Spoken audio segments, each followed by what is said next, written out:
هذا القرآن يوحدنا لطريق الخير يوجهنا الله تعالى أنزله ورسول الله معلمنا. الحمد لله رب العالمين والصلاة والسلام على رسوله محمد وعلى آله وأصحابه أجمعين، أما بعد، فأعوذ بالله السميع العليم من الشيطان الرجيم، بسم الله الرحمن الرحیم۔ وَإِذْ قَالَ مُوسَىٰ، اور جب کہا موسیٰ علیہ السلام نے، لِفَتَاهُ، اپنے نوجوان سے، لا ابرح، نہیں میں ٹلوں گا، نہیں میں ہٹوں گا، حتی ابلغ، یہاں تک کہ میں پہنچ جاؤں، مجمع، جمع ہونے کی جگہ، البحرینی، دو سمندروں کے، او یا امضی، میں چلتا رہوں گا، حقبا، مدتوں۔ اس آیت میں لا ابرح کا جو لفظ ہے، اس کا مطلب یہی ہے کہ میں نہیں رکوں گا، میں نہیں ختم کروں گا، میں نہیں ہٹوں گا۔ مجمع البحرین، دو سمندر۔ بحر کا جو لفظ ہے عربی میں دریا کے لیے بولا جاتا ہے اور سمندر کے لیے بولا جاتا ہے۔ تو مختلف علماء نے اس کے معنی لکھے ہیں کہ دو سمندر جہاں ملتے ہیں یہ وہ جگہ ہے۔ دیکھا جائے تو سیدنا موسیٰ علیہ الصلاۃ والتسلیم یہ مصر میں تھے، اور مصر سے اگر وہ چلے ہیں دو سمندر کہاں ہیں وہ، تو بہرحال بہت سی روایات ہیں، محسوس یہی ہوتا ہے، جو مناسب ہے وہ یہی ہوتا ہے کہ دریائے نیل جو ہے، جو سوڈان سے آتا ہے اور مصر میں داخل ہوتا ہے، اور مصر میں داخل ہوتے وقت اس کے دائیں بائیں کئی دریائے نیل میں آ کے شامل ہو جاتے ہیں۔ تو انہی جگہوں میں جہاں ادھر سے دریا آ کے دریائے نیل میں شامل ہو رہا ہے، انہی جگہوں میں کوئی جگہ ہے جہاں سیدنا موسیٰ علیہ الصلاۃ والتسلیم پہنچے ہیں، اور اس کو کہا گیا مجمع البحرین۔ ٹھیک ہے، ورنہ بحر روم کو کہتے ہیں، یہ ہے، بحر فارس بھی ہے۔ بحر روم اور بحر فارس وہ کہاں ہیں؟ اور سیدنا موسیٰ علیہ السلام مصر میں ہیں۔ پھر اسی طرح کچھ کہتے ہیں کہ بحر روم وہ ہے جو مغرب کو جا کے ملتا ہے، یعنی مغرب کی سائڈ کا، اور بحر فارس وہ ہے جو مشرق کی سائڈ کا ہے۔ تو وہ ملنے کی جو دو جگہیں ہیں اس سے مراد ہے۔ کسی نے کہا ہے کہ نہیں، یہ مغرب کا، جو موراکو کا اس وقت دور دراز کا شہر ہے، طنجہ میں دو سمندر ملتے ہیں، یہ وہ جگہ ہے۔ بہرحال جو مناسب لگتا ہے وہ یہی ہے کہ سیدنا موسیٰ علیہ السلام مصر میں تھے، وہاں سے پیدل چلے ہیں اور اپنے نوجوان کو لے کے چلے ہیں، کھانا ان کے ساتھ ہے، اور وہ کس جگہ پہنچے ہیں؟ دو سمندروں کی، دو دریاؤں کے ملنے کی جگہ کو۔ تو لگتا یہ ہے کہ یہ نیل اور دیگر جو دریا ادھر آ کے ملتے ہیں، وہ کوئی ایسی جگہ ہے جہاں دونوں دریا ملے ہیں، تو اس کو کہہ دیا گیا ہے مجمع البحرین، جہاں سیدنا موسیٰ علیہ السلام وہاں پہنچے تھے۔ پھر حقب جو ہے نا، دہر کو کہتے ہیں، زمانے کو کہتے ہیں حقب۔ اس کے بارے میں علماء یہ بھی لکھتے ہیں کہ ایک حقب جو ہے یہ تقریباً 70 سال کا ہوتا ہے یا 80 سال کا ہوتا ہے۔ تو مراد یہ کہ طویل زمانہ۔ اب یہ ایک نیا قصہ ہے جو سیدنا موسیٰ علیہ الصلاۃ والتسلیم کے بارے میں ہے، کہ سیدنا موسیٰ علیہ الصلاۃ والتسلیم ایک مرتبہ، صحیح بخاری میں کتاب التفسیر میں اس کی ساری تفصیل ملتی ہے، کہ ایک مرتبہ انہوں نے اپنی قوم کو ایک خطبہ دیا۔ خطبہ بہرحال بڑا مؤثر تھا، یعنی دوسرے بڑے متاثر ہوئے۔ تو کسی نے ان سے سوال کر لیا سیدنا موسیٰ علیہ السلام سے کہ کیا آپ سے بڑھ کر بھی کوئی عالم ہے؟ تو سیدنا موسیٰ علیہ السلام نے جواب میں کہا نہیں۔ اللہ تعالیٰ کو یہ بات اچھی نہیں لگی کہ آپ نے اپنے علم کو اللہ کی طرف کیوں نہیں منسوب کیا، کہ واللہ عالم، اللہ ہی سب سے زیادہ بہتر علم رکھنے والا ہے۔ اگر دیکھا جائے تو سیدنا موسیٰ علیہ الصلاۃ والتسلیم کا یہ کہنا بالکل بجا تھا، کیونکہ وقت کے رسول تھے، اور رسول ہونے کے ناطے سے ان کے پاس وحی کا، شریعت کا، دین کا جو علم تھا اور اس کی پہچان اور معرفت تھی، وہ سیدنا موسیٰ علیہ السلام کی قوم میں نہ کسی کے پاس ایسا علم تھا، نہ معرفت تھی، اور نہ ہی اس قوم کے علاوہ جو فرعونی تھے ان میں بھی کوئی ایسا بندہ نہیں تھا جس کے پاس اللہ کی معرفت، اس کے دین کی پہچان ہوتی۔ تو سیدنا موسیٰ علیہ السلام کا یہ فرمانا تو بالکل درست تھا، مگر جس چیز کو ناپسند کیا گیا وہ یہی تھی کہ یہ کیوں نہیں کہا کہ اللہ ہی بہتر جانتا ہے۔ بس دیکھ لیں، یہ چھوٹا سا جملہ ہے، یہ نہ کہنے سے اللہ تبارک و تعالی نے فرمایا نہیں، موسیٰ آپ سے بڑھ کر بھی کوئی عالم ہے۔ تو سیدنا موسیٰ نے عرض کیا اللہ تعالیٰ وہ کون ہے؟ تو اللہ تعالیٰ نے ان کے بارے میں فرمایا کہ وہ میرا ایک بندہ ہے جو آپ کو 2 دریاؤں کے ملنے کی جگہ پر ملے گا، وہ آپ سے زیادہ بڑا عالم ہے۔ تو موسیٰ علیہ السلام نے عرض کی اللہ پھر میری اس سے ملاقات کیسی ہو سکتی ہے؟ تو اللہ تعالیٰ نے فرمایا اپنے ساتھ ایک مچھلی لے لیجئے اور اسے ایک مکتل میں، مکتل یعنی پتوں سے بنی ہوئی ٹوکری، اس مکتل میں آپ رکھ لیجئے اور نمک بھی لگی ہوئی ہو وہ، تو بس آپ لے کے چل پڑیں۔ تو جہاں یہ مچھلی گم ہو جائے گی وہاں ہمارا بندہ ہوگا۔ سیدنا موسیٰ علیہ السلام نے پھر ایک مچھلی لی اور ایک ٹوکری میں اس کو ڈالا، نمک لگایا اور چل پڑے، اور اپنے ساتھ ایک نوجوان تھا یوشع ابن نون، ان کو بھی لے لیا۔ تو یہ چلتے چلتے ایک خاص قسم کی چٹان تھی، وہاں جب پہنچے تو دونوں لیٹ گئے اور سو گئے۔ بس اتنے میں وہ مچھلی جو ہے وہ تڑپی ٹوکری میں ہی، اور اس نے چھلانگ لگائی اور دریا میں جا گری۔ یوشع ابن نون نے اس کو دیکھا کہ وہ دریا میں چلی گئی ہے، اور جب گئی ہے تو ایک سرنگ بناتی ہوئی چلی گئی ہے، یعنی وہ جس میں گئی ہے پانی کے اندر، وہاں ایک سوراخ بن گیا، سرنگ بن گئی ہے۔ اور بڑی عجیب سی بات تھی کہ بھئی مچھلی جائے گم ہو جائے، نہیں، وہ سوراخ بھی نظر آ رہا ہے اور پانی اس کے ارد گرد ہے سارے سمندر کا، لیکن اس سوراخ کو وہ ملا نہیں رہا۔ تو سیدنا موسیٰ علیہ السلام بہرحال جاگے تو ساتھی کو بھی جگایا، لیا ساتھ، اور پھر آگے چل پڑے، چلتے رہے،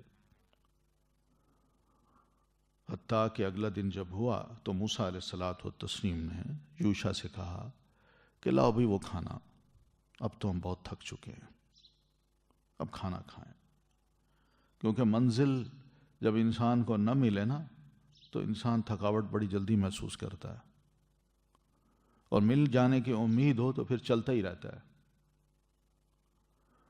تو سیدنا موسیٰ علیہ السلام نے جب کھانا مانگا تو اس نوجوان کو یاد آیا، او ہو، میں تو آپ کو بتلانا بھول گیا، وہ جو مچھلی تھی وہ تو وہاں جہاں ہم لیٹے تھے وہیں پر وہ اٹھی، تڑپی، اور پھر اس کے بعد سمندر میں چھلانگ لگا کے اندر چلی گئی، اور پھر اس نے ایک راستہ بھی بنایا بڑا عجیب سا۔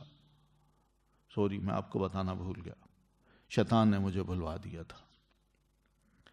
تو سیدنا موسیٰ علیہ السلام نے فرمایا چلو واپس چلتے ہیں، یہی جگہ تو تھی ہم جس کو ڈھونڈ رہے تھے۔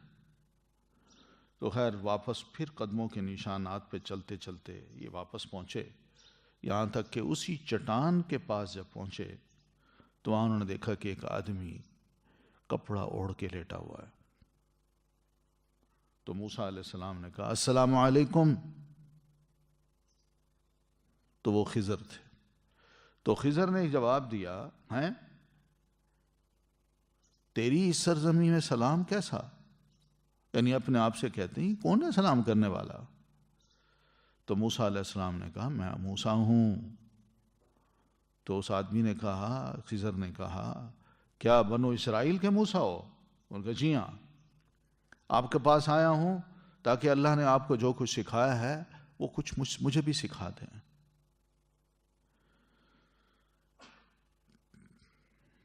اس نے کہا دیکھیے بات یہ ہے کہ آپ میرے ساتھ تو رہیں گے لیکن صبر نہیں کر سکیں گے، کیونکہ انسان کو شوق تو بڑا ہوتا ہے اور دور دراز سے آتا بھی ہے، اور صبر کا مطلب یہ بھی ہوتا ہے کہ انسان ذرا پھر چاہتا ہے کہ جلد از جلد میں سیکھ لوں، تھوڑا وقت لگاؤں اور سفر میں ہوں، اور جتنا جلدی ہو جلد سیکھ واپس جاؤں۔ تو انہوں نے کہا جناب آپ مجھے لگتا ہے کہ آپ صبر نہیں کر سکیں گے، اگر میرے ساتھ آپ نے رہ کے علم سیکھنا ہے تو۔ موسیٰ علیہ الصلاۃ والتسلیم کو فرمانے لگے موسیٰ میں اللہ کے علم میں سے ایک ایسے علم پر ہوں جسے تم نہیں جانتے، اور تم اللہ کے علم میں سے ایک ایسے علم پر ہو جسے میں نہیں جانتا۔ یہ تبادلہ ہے علم کا، لہذا جو علم تم نے مجھ سے سیکھنا ہے اس پہ صبر کرنا ہوگا، تم ضرورت مند ہو۔ لیکن خضر نے یہ نہیں کہا کہ آپ کے پاس جو علم ہے وہ بھی مجھے سکھا دیں، کیونکہ موسیٰ علیہ الصلاۃ والتسلیم کے پاس بظاہر لگتا ہے علم زیادہ ہے، ان کا ایک فیلڈ ورک ہے، اور خضر کا فیلڈ ورک نہیں ہے۔ خضر وہیں رہ رہے ہیں جہاں کوئی ارد گرد آبادی نہیں، اور ان کی دعوت کا کوئی اتنا کوئی بڑا کام نہیں ہے۔ ان کو اللہ تعالیٰ نے جو علم دیا تھا اس کا وہ اظہار کر رہے ہیں کہ میرا علم بس وہ ہے جو اللہ تعالیٰ نے مجھے دے رکھا ہے، آپ نہیں جانتے، اور جو آپ کو اللہ تعالیٰ نے علم دے رکھا ہے وہ میں نہیں جانتا۔ تو خیر سیدنا موسیٰ علیہ الصلاۃ والتسلیم نے جواب میں کہا کہ جناب آپ انشاءاللہ اللہ نے چاہا تو مجھے صابر پائیں گے، میں نے علم سیکھنا ہے، اس کے لیے میں نے بڑی قربانی دی ہے، میں بہت دور سے آیا ہوں اور وہ بھی پیدل چلتے چلتے آپ تک پہنچا ہوں، تو بہرحال میں آپ کے کسی حکم کی نافرمانی نہیں کروں گا۔ خضر نے کہا ٹھیک ہے، اگر آپ نے میرے پیچھے چلنا ہے تو بس چلتے چلیے، میں جو کچھ کروں آپ نے مجھ سے پوچھنا نہیں، نہ اعتراض کرنا ہے۔ انہوں نے کہا ٹھیک ہے ایسا ہی ہوگا۔ تو دونوں چل پڑے، دریا کے کنارے آئے تو ایک کشتی دیکھی جو گزر رہی تھی، اس کو اشارہ کیا، ان سے بات کی، تو انہوں نے ان کو سوار کر لیا۔ تو سیدنا موسیٰ علیہ الصلاۃ والتسلیم نے محسوس کیا کہ یہ لوگ خضر کو جانتے ہیں، تو اس لیے انہوں نے بغیر کسی اجرت کے ان دونوں کو سوار کر لیا۔ یا یہ بھی ہو سکتا ہے کہ دونوں کو دیکھا کہ بزرگ ہیں، نیک لوگ ہیں، اجنبی بھی ہیں، تو ہم ان سے کیا پیسے لیں، بٹھائیں ان کو، تو بٹھا دیا۔ اب کشتی جب چلی تو سیدنا موسیٰ علیہ السلام دیکھ رہے ہیں کہ اچانک ہی خضر نے کیا کیا کہ کشتی کے تختوں میں سے ایک تختہ جو تھا وہ تیشے کے ساتھ اکھیڑ دیا۔ اب یہ تختہ نیچے کا تھا یا سائیڈ کا تھا اس کے بارے میں بھی کوئی نہیں ہے، لگتا ہے ایسے کہ سائیڈ کا ہی تھا جو انہوں نے اکھیڑا ہے، کیونکہ نیچے کا اکھیڑتے تو وہ تو فوراً ہی کشتی غرق ہو جاتی، اور جو دوسرے تھے وہ بھی پکڑ لیتے، یہ کیا کر رہے ہیں، سب کو ڈبونا ہے آپ نے۔ تو سائیڈ کا لگتا ہے کہ تختہ تھا جو سیدنا خضر نے اس کو اکھیڑ دیا۔ سیدنا موسیٰ علیہ السلام نے جب یہ دیکھا کہ کیا عجیب سی بات ہے، ایک تو پرایوں کی کشتی ہے اور اس میں ہم سوار ہوئے ہیں، بزرگ ہیں، نیک ہیں، کیا کہیں گے یہ لوگ، یہ ایسے ہوتے ہیں نیک لوگ، کسی کے مال کو ایک تو وہ مفت میں سوار کریں اور دوسرا ہے کہ ان کے مال کا استعمال غلط کریں، سب کو نقصان پہنچائیں۔ تو سیدنا موسیٰ علیہ الصلاۃ والتسلیم نے فرمایا یہ کیا کیا آپ نے، ایک تو بغیر اجرت لیے انہوں نے سوار کیا ہے، اور دوسرا یہ ہے کہ آپ نے ان کی کشتی کا تختہ اکھیڑ دیا ہے تاکہ آپ لوگوں کو جو اس میں سوار ہیں غرق کر دیں۔ آپ نے تو بڑا عجیب سا کام کیا ہے۔ تو وہ کہنے لگے خضر دیکھو میں نے تمہیں کہا نہیں تھا کہ تم صبر نہیں کر سکو گے، بس اتنا کہا، پھر چپ۔ سیدنا موسیٰ علیہ الصلوۃ والتسلیم نے عرض کی ٹھیک ہے آپ مجھے لا تو آخذنی، میری اس غلطی پر مجھے مت پکڑیے، میں بھول گیا تھا، اور باقی یہ ہے کہ اس معاملے میں آپ مجھے کسی مشکل میں بھی نہ پھنسائیں، یعنی آئندہ علم نہ دینے کی بات نہ کریں، چلیں جو ہونا تھا ہو گیا۔ تو رسول اللہ صلی اللہ علیہ وسلم فرماتے ہیں یہ پہلی دفعہ سیدنا موسیٰ علیہ السلام سے بھول ہوئی تھی اس سفر میں۔ پھر آپ فرماتے ہیں کہ اتنے میں ایک چڑیا آئی اور کشتی کے کنارے پر بیٹھ گئی، اس نے دریا میں ایک ٹھونکا مارا، چونچ ماری، تو خضر نے اسے دیکھ کے کہا کہ سنو موسیٰ، میرا علم اور تمہارا علم اللہ کے علم کے مقابلے میں بس اتنا ہی ہے جتنا اس چونچ میں پانی اور یہ سمندر ہے۔ جس طرح پرندے کی چونچ میں ایک قطرہ جو ہے معمولی حیثیت رکھتا ہے اور سمندر بہت بڑی حیثیت رکھتا ہے، بینی تمہارا اور میرا علم اللہ کے مقابلے میں ایسا ہی ہے جیسے یہ قطرہ اور پورا سمندر۔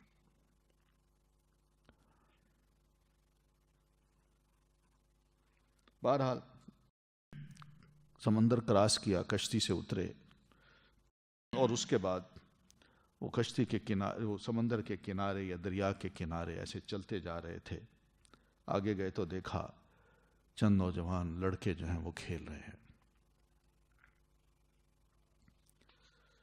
تو سیدنا خضر علیہ السلام نے اچانک ہی آگے بڑھ کے اس کا سر پکڑا اور اسے ہاتھ سے پکڑ کے یوں کیا، مار دیا، قتل کر دیا۔ یہ بھی بڑا عجیب سمندر تھا۔ سیدنا موسیٰ علیہ السلام نے کہا یہ کیا کیا آپ نے؟ ایک بے گناہ جان کو آپ نے قتل کر دیا، جس نے کسی جان کو قتل ہی نہیں کیا تھا۔ بس کسی کو قتل کیا جاتا ہے، جان کے بدلے کیا جاتا ہے، اس نے کیا قصور کیا ہے؟ یہ تو بڑا برا کام کیا آپ نے۔ اب لفظ کہہ دیا نکرا، بڑا برا کام کیا آپ نے۔ اب اس پہ ذرا تھوڑے سے لہجے میں شدت آ گئی، خضر کے لہجے میں شدت آ گئی، تو کہنے لگے کیا میں نے تجھ سے کہا نہیں تھا کہ تم میرے ساتھ صبر نہیں کر سکو گے؟ تو پہلی سے ذرا سخت تنبیہ تھی یہ۔ تو اس موقع پہ سیدنا موسیٰ علیہ السلام فرمانے لگے ٹھیک ہے، آئندہ اگر میں آپ سے کسی چیز کے بارے میں سوال کروں تو آپ مجھے ساتھ نہ رکھیں، کیونکہ آپ کو میری طرف سے اب پورا عذر پہنچ چکا ہے۔ یعنی 2 دفعہ آپ نے روکنا تھا، روک دیا، اب تیسری دفعہ روکیں گے تو میرے لیے پھر مناسب نہیں ہوگا کہ میں آپ کے ساتھ رہوں، اور آپ کے لیے مناسب نہیں ہوگا کہ آپ مجھے اپنے ساتھ رکھیں۔ میں کہا ٹھیک ہے، پھر چل پڑے۔ تو دونوں چلتے چلتے ایک بستی میں آئے، اور بستی والوں سے دونوں نے کھانا مانگا، تو انہوں نے کہا ہمارے پاس نہیں ہے کھانا، مسافر تھے، بھوکے تھے، وہ مہمان بنا لیتے۔ انہوں نے کہا نہیں ہمارے پاس کھانا نہیں ہے آپ کے لیے، جائیے آپ یہاں سے۔ تو سیدنا موسیٰ علیہ الصلوۃ والتسلیم خاموش ہیں، خیر یہ چل رہے ہیں۔ اسی بستی میں ایک دیوار دیکھی جو بالکل ایسے گرنے والی تھی، یوں۔ تو سیدنا خضر علیہ السلام نے اپنے ہاتھ سے اس دیوار کو سیدھا کر دیا۔ جو انہوں نے سیدھا کیا تو سیدنا موسیٰ علیہ السلام نے کہا جن لوگوں کے پاس ہم آئے ہیں انہوں نے نہ ہمیں کھانا کھلایا، نہ مہمان نوازی ہماری کی، آپ چاہتے تو ان سے کچھ اجرت لے لیتے۔ بس اتنا کہنا تھا تو خضر نے کہا بس یہ میرے اور آپ کے درمیان جدائی کا وقت ہے، اب جدائی ہوگی۔ اس کے بعد نبی علیہ الصلوۃ والتسلیم نے یہ آیات پڑھی اور پوری تفصیل سے مسلمانوں کو سمجھایا۔ تو یہ صحیح بخاری کتاب التفسیر میں یہ واقعہ تفصیل سے لکھا ہوا ہے۔ اب آتے ہیں ہم اسی واقعے کے الفاظ پڑھتے ہیں جو اللہ تعالیٰ نے خود بیان کیے ہیں۔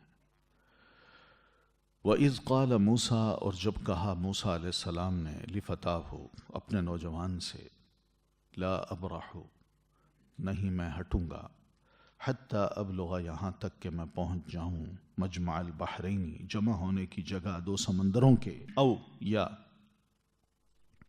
امضی میں چلتا رہوں گا حقبا مدتوں. کیونکہ یہ بات تو بڑی عجیب سی تھی کہ یہ کہہ دینا مجھ سے بڑھ کر کوئی عالم نہیں، اور اللہ تعالیٰ کا فرمانا نہیں موسیٰ آپ سے بڑا عالم ہے. تو عرض کی اللہ مجھ سے ان تک کیسے رسائی ہو؟ تو اللہ تعالیٰ نے طریقہ بتا دیا.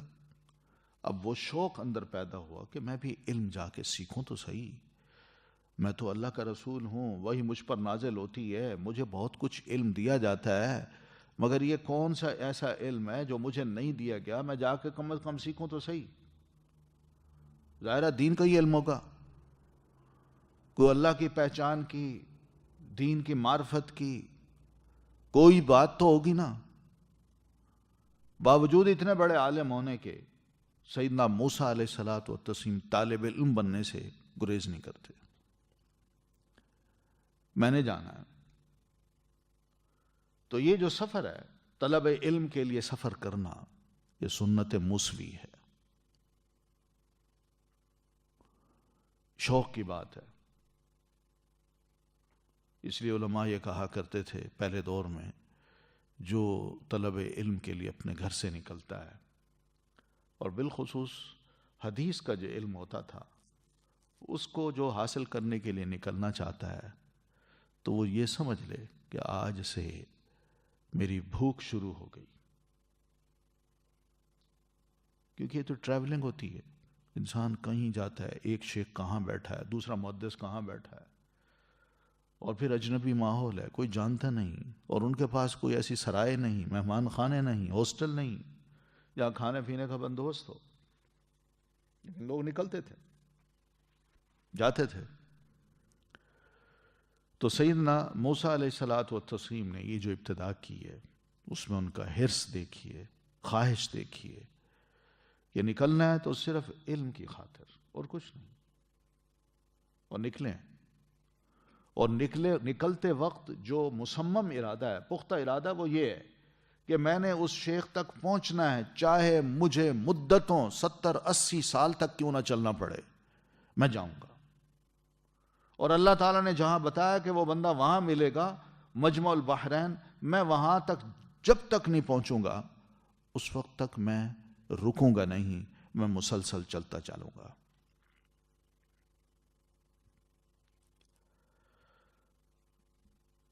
ٹھیک ہے، تو بس اب یہ چل پڑے. فلما بلغا، پھر جب یہ دونوں پہنچے مجمع، جمع ہونے کی جگہ، بینہما، درمیان ان دو سمندروں کے، نسیا، دونوں بھول گئے، حوتہما، اپنی مچھلی کو. سیدنا موسیٰ اور یہ نوجوان جب اس مقام پہ پہنچے تو وہ اپنی مچھلی کے بارے میں بالکل بھول گئے، کیونکہ وہ تڑپی، اٹھی، پھڑکی اور پھر چھلانگ لگا کے سمندر میں چلی گئی. سرب اصل میں کہتے ہیں سرنگ کو، سرب، سربا، یعنی کوئی بندہ کسی شے میں چلتا جائے چلتا جائے چلتا جائے، اس کو کہتے ہیں سرب. تو بہرحال بھول گئے کہ کیا ہوا. فلما جاوزا، پھر جب دونوں نے کراس کر لیا یا آگے بڑھے، قالا، سیدنا موسیٰ علیہ السلام نے فرمایا لفتاہ، اپنے نوجوان سے، آتنا غداءنا، لے آؤ تو ہمارے پاس، یا دے تو ہمیں، غداءنا، ہمارا کھانا. تو سیدنا موسیٰ علیہ السلام نے کھانا مانگا کہ بھئی بہت تھک چکے ہیں، لاؤ کھانا. اب یہ وہ جگہ تھی جو چٹان کی جگہ تھی، اس کی لیمٹس کو جب اس کو کراس کر کے جب آگے گئے اور چلتے جا رہے ہیں چلتے جا رہے ہیں، وہ بندہ نہیں مل رہا، وہ جگہ ہی نہیں آ رہی. تو ان کو سمجھ آئی کہ یار بس تھک گئے ہیں اب. تو کھانا مانگا تو نوجوان جواب دیتا ہے، قالا، اس نے کہا، ارأیتا، کیا دیکھا آپ نے، اذ، جب، اوینا، پناہ لی تھی ہم نے، الی الصخرۃ، چٹان کی طرف. صخرہ کہتے ہیں چٹان کو. فإنی، تو بے شک میں، نسیت، میں بھول گیا تھا، الحوت، مچھلی کو. وما اور نہیں انسانی بھلایا مجھے ہو اس سے یا اس کو الا مگر الشیطان شیطان نے. تو یہ نوجوان کا جواب تھا سیدنا موسیٰ علیہ السلام کے سوال میں. تو یہ پتہ یہ چلا کہ شیطان بھلواتا ہے، اچھی اچھی باتیں وہ بھلوا بھی دیتا ہے، اور نیک لوگ جب کچھ بھولتے ہیں تو وہ نسبت بھول کی شیطان کی طرف ہی کرتے ہیں.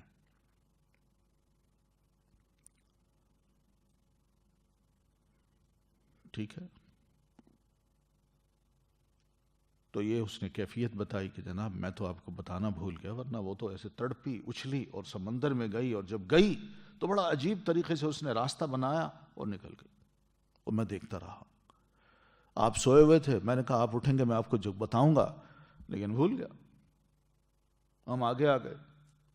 قال سیدنا موسیٰ علیہ السلام نے فرمایا ذالک یہی ہے ما جو کننا تھے ہم نبغی ہم چاہتے، اور یہی تو جگہ تھی جس کو ہم چاہتے تھے.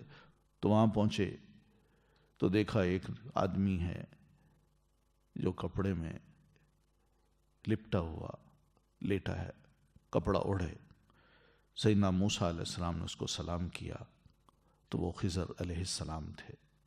اللہ تعالیٰ نے ان کو اپنی جناب سے خاص رحمت عطا کی ہوئی تھی اور اپنی جناب سے خاص علم بھی دیا ہوا تھا. ٹھیک ہے. قال لہ موسیٰ، تو کہا انہیں موسیٰ علیہ السلام نے، ہل اتبعک، کیا میں پیروی کروں آپ کی، علی اس پر کہ ان کہ تعلمنی ہے اصل میں کہ آپ سکھائیں مجھے بغیر لمبی بات کیے. سیدنا موسیٰ علیہ السلام نے اپنے آنے کی غرض بتا دی. میں آپ سے علم سیکھنے آیا ہوں، اللہ نے آپ کو جو رہنمائی عطا کر رکھی ہے، کیا یہ ہو سکتا ہے کہ میں آپ کا ساتھی بن جاؤں اور آپ سے میں یہ علم سیکھنا شروع کر دوں؟ بس اتنی سی بات تھی، کوئی لمبی بات نہیں کی، کیونکہ نہ ان کے پاس کوئی دفتر تھا نہ بلڈنگ تھی. چٹان پہ لیٹا ہوا بندہ چادر اوڑھے، کوئی کتاب بھی نہیں ہے. کیا کہنا تھا انہیں کہ بیٹھیے تشریف رکھیے، کہاں سے آئے ہیں، کیا چاہیے؟ نہیں، بس سمجھ گئے وہ کہ موسیٰ ہیں، بنو اسرائیل کے ہیں، آئے ہیں اور کچھ علم سیکھنا چاہتے ہیں، چلے ٹھیک ہے. قال، کہا خضر نے، انکا بے شک تم لن تستطیع ہرگز نہ تم استطاعت رکھو گے، معی میرے ساتھ، صبر کی. تو انہوں نے کہا جناب آپ علم نہیں سیکھ سکتے، میرا معاملہ جو ہے نا، میرے ساتھ چلنا بڑا صبر کا تقاضا کرتا ہے،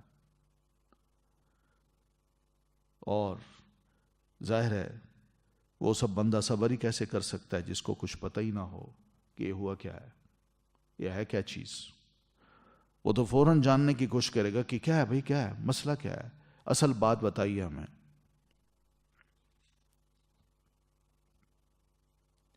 تو سیدنا موسیٰ علیہ السلام فرمانے لگے ستجدنی، قال ستجدنی، کہا موسیٰ علیہ السلام نے یقیناً آپ پائیں گے مجھے انشاءاللہ اگر چاہا اللہ نے، صابراً صبر کرنے والا، ولا عاصی اور نہیں میں نافرمانی کروں گا، لکا آپ کی، امرا کسی حکم میں وعدہ کرتا ہوں کہ آپ مجھے صابر پائیں گے، اور دوسرا یہ کہ آپ کوئی حکم دیں گے میں اس کی نافرمانی نہیں کروں گا.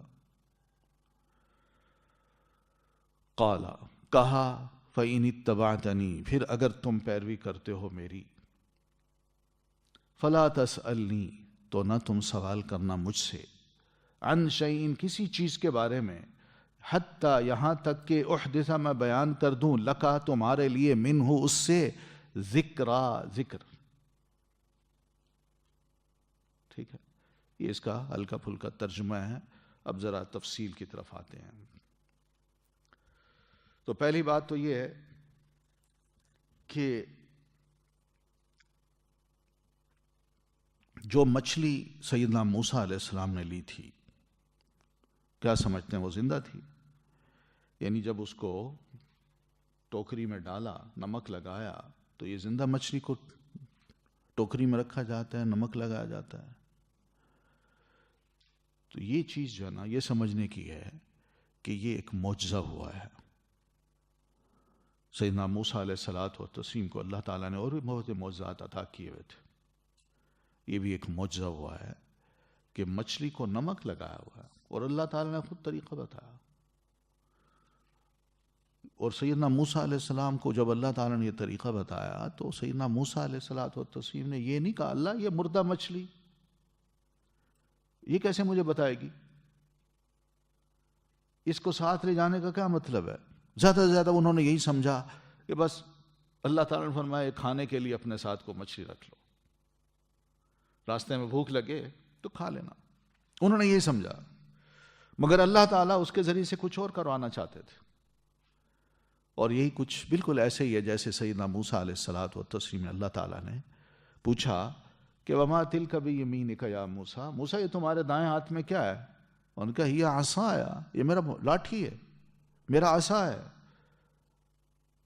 یہ سوال اس لیے کیا کہ آئندہ جو کچھ پیش آنے والا تھا کہیں موسیٰ علیہ الصلوۃ والتسلیم بعد میں یہ نہ سمجھیں کہ ہو سکتا ہے میرے ہاتھ میں لاٹھی نہ ہو، یہ یہی ہو جس کو میں نے لاٹھی سمجھا ہوا تھا. تو اس لیے اللہ تعالیٰ نے ان سے پوچھا وما تلک بیمینک، موسیٰ آپ کے ہاتھ میں یہ کیا ہے؟ انہوں نے کہا یہ لاٹھی ہے. احش بہا علی غنمی، میں ایک تو بکریوں کے لیے درختوں کے پتے اس سے توڑتا ہوں، اور ولی فیہا مآرب اخرى، اور بھی بہت سے فائدے ہیں جو میں اس سے اٹھاتا ہوں. یہ ہاتھ کی جو لکڑی ہوتی ہے نا بزرگوں کے پاس، اس پہ بھی علماء نے بہت کچھ لکھا ہے کہ اس لکڑی کو پکڑنے سے کیا کیا فائدے ہو سکتے ہیں. کچھ علماء نے تو 100 سے زیادہ فائدے لکھے ہیں، بڑے دلچسپ ہیں وہ. تو بہرحال انہوں نے کہا یہ اب وہ لکڑی کو جب کہا اللہ تعالیٰ نے اس کو پھینکیے ذرا ڈال دیں زمین پہ، تو جو ہی ڈالا تو دیکھتے ہیں وہ تو سانپ بن گیا ہے. اب موسیٰ علیہ السلام کو شک نہیں ہے کہ لکڑی تھی، میرے ہاتھ میں لکڑی تھی، سانپ نہیں تھا، اور جو کچھ ہوا ہے یہ کوئی عجیب سی چیز ہوئی ہے. تو یہی کچھ سیدنا موسیٰ علیہ الصلوۃ والتسلیم کو اس موقع پہ اللہ تعالیٰ نے فرمایا کہ آپ مچھلی لے لیجئے اپنے ساتھ اور چل پڑیے بس. تو سیدنا موسیٰ علیہ الصلوۃ والتسلیم چل پڑے اس مچھلی کو لے کے. پھر یہ کہ آتنا غداءنا کے الفاظ ہیں کہ لاؤ ہمارے پاس ہمارا کھانا، لقد لقینا من سفرنا ھذا نصبا. تو سفر میں کوشش انسان یہی کرے کہ اپنا کھانا اپنے ساتھ لے جائے. پھر یہ بھی ہے کہ سفر میں ایک ممکن امکان یہ بھی ہے کہ انسان دور دراز کے علاقے میں جائے جہاں کھانے پینے کی کوئی چیزیں اس کو نہ ملتی ہوں، بھوکا نہ رہ جائے، بھوک کی وجہ سے مر نہ جائے، کچھ زاد راہ لے لے. سفر میں حضرت موسیٰ علیہ الصلوۃ والتسلیم باوجود اس کے کہ رسول ہیں مگر وہ بھی تھکاوٹ محسوس کرتے ہیں، بھوک محسوس کرتے ہیں. تو ایک انسان بشر کی یہ کیفیت ہوتی ہے، کسی اور کی یہ کیفیت نہیں ہوتی. سیدنا موسیٰ علیہ الصلوۃ والتسلیم کا اس حالت میں نکلنا کہ میں نے جا کے علم سیکھنا ہے، یہ علم کے لیے عاجزی ہے ان کی، باوجود اس کے کہ وہ اللہ کے بڑے عظیم پیغمبر ہیں. عاجزی عاجزی، اور یہی عاجزی علماء کو زیب دیتی ہے. دور اپنے ہی معاصر علماء جو ہیں جن کے پاس بڑا علم ہے، زیادہ علم ہے، تو انسان ان کے پاس جا سکتا ہے چاہے کتنا ہی بڑا عالم کیوں نہ ہو. اگر اس کے پاس کوئی ایسا علم ہے جو خود اس کے پاس نہیں ہے تو وہ اس کے پاس جا سکتا ہے، اس سے علم سیکھ سکتا ہے. جیسے آج کل کے دور میں ہم یہ دیکھتے ہیں، نبی علیہ الصلوۃ والتسلیم نے ارشاد فرمایا ہے کہ میری امت سے سب سے پہلا علم جو اٹھے گا وہ علم میراث ہوگا. ورثے کا علم لوگ بھول جائیں گے کہ جائیداد کس طرح تقسیم کرنی ہے، کون اس کا مستحق ہے. پرواہ نہیں کریں گے لوگ. آہستہ آہستہ لوگ اپنی مرضی کرتے کرتے کرتے وہ اس علم کو بھول ہی جائیں گے. اور پھر علماء بھی دیکھیں گے جب پوچھنے والے نہیں ہیں تو انہوں نے بھی نہیں پڑھنا, وہ بھی ازبر نہیں کریں گے. لوگوں کے رجحانات کچھ اور ہیں تو وہ انہی مسائل کو یاد کریں گے بس. تو یہ علم کا جو اٹھنا ہے یہ پہلا یہی علم ہے. لیکن یہ علم میراث آج بھی دیکھیں سب علماء کے پاس نہیں ہے. کچھ لوگ ہوتے ہیں جو اس کے ایکسپرٹ ہوتے ہیں, کچھ علماء, لیکن وہ بھی پورے اگر 100% علماء ہیں تو ان میں شاید 3%, 2%, 3% علماء ہوں گے جن کے پاس یہ علم ہوگا.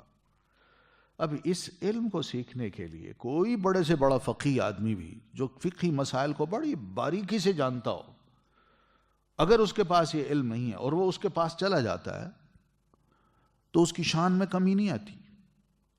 وہ جا کے اس سے علم سیکھ سکتا ہے. یہ اس کی عاجزی ہے, بڑائی ہے کہ بہت بڑا انسان ہونے کے باوجود اپنے آپ کو علم کے معاملے میں دوسرے کے سامنے تیار کر رہا ہے کہ میں گھٹنے ٹیکنے کو بھی تیار ہوں, جبکہ اس کے پاس محدود علم ہے. اور یہ اپنی ضرورت محسوس کرتا ہے کہ واقعی یہ علم مجھے ہونا چاہیے. تو اس سے کوئی خدا نخواستہ توہین نہیں ہوتی. اور یہ بھی ہے کہ رسول کا جو مرتبہ ہے وہ بڑے سے بڑے عالم کا مرتبہ کسی بھی عالم کے پاس جا کے اس کے علم کو سیکھنے سے کم نہیں ہوتا, وہ بڑا رہتا ہے. یہ میں بات اس لیے کر رہا ہوں کہ ذرا تمہید کے طور پر یہ ساری باتیں کر رہا ہوں, آپ اس کو سمجھتے جائیں. پھر انشاءاللہ میں ذرا آگے چل کے اس کی پوری وضاحت کروں گا. پھر یہ بات بھی پتہ چلتی ہے کہ سیدنا موسیٰ علیہ الصلوۃ والتسلیم جب اس مجمع البحرین کو کراس کر کے آگے جاتے ہیں اور مچھلی بھی بھول جاتے ہیں, آگے پہنچتے ہیں تو خیال آتا ہے کھانا کھانا ہے, تو وہ یوشع بن نون ان کو بتاتے ہیں. تو اس سے پتہ یہ بھی چلتا ہے کہ موسیٰ علیہ الصلوۃ والتسلیم چاہے اللہ کے کتنے بڑے رسول ہی کیوں نہ تھے, غیب نہیں جانتے تھے. انہیں غیب کا علم نہیں تھا. اللہ تعالیٰ جو علم دے چکا بس ان کے پاس وہ علم تھا. اس کے علاوہ بہت سی غیب کی چیزیں تھیں جو اللہ تعالیٰ نے سیدنا موسیٰ علیہ السلام کو نہیں بتائی تھیں. اس لیے ہم دیکھتے ہیں کہ سیدنا موسیٰ علیہ الصلوۃ والتسلیم نے جب یہ کہا کہ مجھ سے بڑھ کر کوئی عالم نہیں, تو یہ پتہ چلتا ہے کہ ان کو علم الغیب نہیں تھا. اللہ نے فرمایا نہیں, آپ سے بڑھ کر ہیں. پھر اسی طرح سیدنا موسیٰ علیہ الصلوۃ والتسلیم جب یہ کہتے ہیں نہیں, ان کو یہ علم ہی نہیں ہو سکا کہ میرے اس نہیں سے اللہ تعالیٰ کتنے ناراض ہوئے ہیں. اور اللہ تعالیٰ نے آپ کو انفارم کیا, کیا کہا ہے آپ نے, آپ نے اس علم کو ہماری طرف منسوب کیوں نہیں کیا. تو یہاں بھی پتہ چلتا ہے کہ سیدنا موسیٰ علیہ الصلوۃ والتسلیم اس غیب کو بھی نہیں جانتے تھے. پھر اسی طرح سیدنا موسیٰ علیہ الصلوۃ والتسلیم یہ بھی سوال کرتے ہیں, اللہ ٹھیک ہے اگر وہ عالم ہے تو وہ ہے کہاں, میں اس سے ملنا چاہتا ہوں. یہ بھی علم غیب ہے. سیدنا موسیٰ علیہ السلام کو یہ علم نہیں ہے کہ غیب یعنی سیدنا خضر کہاں ہیں. پھر اسی طرح جب مجمع البحرین میں پہنچتے ہیں اور مچھلی کی نشانی کی ضرورت ان کو پڑتی ہے تو یہاں بھی بھول جاتے ہیں, کچھ پتہ نہیں چلتا, آگے کراس کر جاتے ہیں. تو یہ بھی علم غیب کی نفی ہے. پھر اسی طرح مچھلی نکل جاتی ہے اور ان کو پتہ نہیں چلتا, آگے جا کے کہیں ان کو بتایا جاتا ہے جناب مچھلی تو نکل گئی تھی. یہ بھی علم غیب کی نفی ہے. تو بہرحال قدموں سے یہ جیسے کہا نا فرتد علی آثارہما قصصا, تو دونوں پلٹے اپنے قدموں کے نشانات کو دیکھتے دیکھتے چیک کرتے کرتے. تو اگر علم غیب ہوتا تو ان قدموں کے نشانات کو دیکھنے کی کیا ضرورت تھی.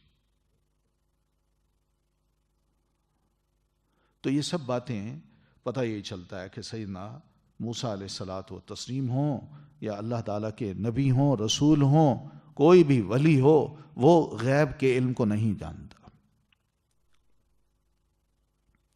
پھر آگے آتا ہے فَوَجَدَ عَبْدًا مِّنْ عِبَادِنَا، تو ان دونوں نے پایا ہمارے ایک بندے کو ہمارے بندوں میں سے۔ یہ بندہ کون تھا؟ آپ صلی اللہ علیہ وسلم فرماتے ہیں یہ خضر تھے، خضر علیہ السلام۔ کون تھے یہ؟ کیا نبی تھے؟ فرشتے تھے؟ کون تھے؟ بس اتنی بات ہے، عبد کے لفظ ہیں۔ ہم اگر پرانوں کی کتابیں پڑھیں، یعنی بائبل کو پڑھیں، تو اس میں تو انہوں نے ان کو پتہ نہیں کیا سے کیا بنا دیا ہے۔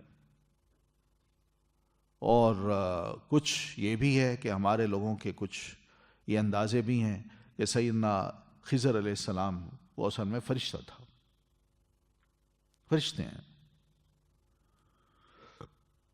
لیکن یہاں پتہ یہ چلتا ہے کہ سیدنا خضر علیہ الصلاۃ والتسلیم انسان تھے، عبدا من عبادنا، انسان تھے، چٹان پہ لیٹے ہوئے تھے، چادر اوڑھی ہوئی تھی۔ یہ فرشتے کا کام نہیں ہے کہ چادر اوڑھ کے لیٹنا، سونا، اور پھر یہ پوچھنا کون ہو، سلام، اور وہ کہ میں موسیٰ ہوں، کہ بنی اسرائیل کے، ان کا جی ہاں۔ یہ ساری، پھر ان سے علم سیکھنا، پھر ان کا جانا، کشتی پہ جان کے سوار ہونا۔ کوئی فرشتے کو کشتی میں سوار ہونے کی کیا ضرورت ہے؟ پھر کشتی کو کراس، پھر کشتی میں جو کچھ ہوا وہ الگ، پھر اس کے بعد کراس کر کے آگے جاتے ہیں، کسی لڑکے کو پکڑ کے مار دیتے ہیں۔ یہ انسانی سارے کام ہیں بھائی، یہ انسانی کام ہے۔ تو سیدنا خضر علیہ السلام ایک انسان تھے، اللہ کے نیک بندے تھے۔ کچھ علماء یہ کہتے ہیں کہ وہ نبی تھے۔ نبی مان لیں، اللہ کے نیک بندے مان لیں، ولی مان لیں، بہرحال انسان تھے، فرشتے نہیں تھے۔ اور انسان کے بارے میں ہم سب جانتے ہیں کہ کون ہوتا ہے۔ جیسے سیدنا موسیٰ علیہ السلام انسان تھے، ویسے یہ بھی انسان تھے، ٹھیک ہے؟ جب وہ خود کہہ رہے ہیں کہ میرا علم اور تمہارا علم اللہ کے مقابلے میں ایسا ہی ہے جیسے کہ اس چونچ کا قطرہ اور اسی سمندر، جب یہ کہہ رہے ہیں تو اس سے پتہ چلتا ہے کہ وہ بھی علم الکل نہیں رکھتے تھے، ہر شے کا علم نہیں رکھتے تھے۔ اللہ تعالیٰ نے مخصوص ان کو علم دیا ہوا تھا، جس مخصوص علم کے لیے سیدنا موسیٰ علیہ السلام کے دل میں خواہش پیدا ہوئی کہ میں جاؤں تو صحیح، ان سے علم یہی سیکھ لوں۔ تو اس سے یہ مطلب نہیں نکالا جا سکتا کہ اللہ کا نبی جو ہے، رسول جو ہے، وہ بھی ولیوں کا محتاج ہوتا ہے، ولی اس سے بڑا مقام رکھتا ہے۔ رسول چل کے آتا ہے ولی کے پاس۔ یہ توہین کے الفاظ ہیں، اس میں رسالت کی توہین ہے۔ دیکھا جائے تو اللہ تعالیٰ نے جو ایک بات تھی، صرف ایک بات سیدنا موسیٰ علیہ السلام کی، نہیں مجھ سے بڑھ کر کوئی عالم نہیں ہے، اس کا مواخذہ کیا ہے، بس کوئی مقابلہ نہیں کیا شخصیات کا۔ رسول کہاں اور اللہ کا یہ نیک بندہ کہاں؟ دونوں کا مقابلہ ہم کیسے کر سکتے ہیں؟ رسول کے بارے میں تو ہم اتنا جانتے ہیں کہ رسول اللہ صلی اللہ علیہ وسلم فرماتے ہیں میری رسالت ختم، نبوت ختم، اب میرے بعد اگر کوئی مبشرات ہیں انسانوں کے لیے، امہ کے لیے، تو وہ خواب ہیں، سچے خواب۔ اور مسلمان امت میں کسی فرد کا جو سچا خواب ہوگا وہ میری نبوت کے مقابلے میں 45 درجے نیچے ہوگا۔ وہ 46 سیڑھیاں ہیں، وہ پہلی سیڑھی پہ کھڑا ہوگا، دوسری سیڑھی پہ وہ قدم نہیں رکھ سکتا، وہاں پہنچ ہی نہیں سکتا، جا کے وہ اوپر پہنچے۔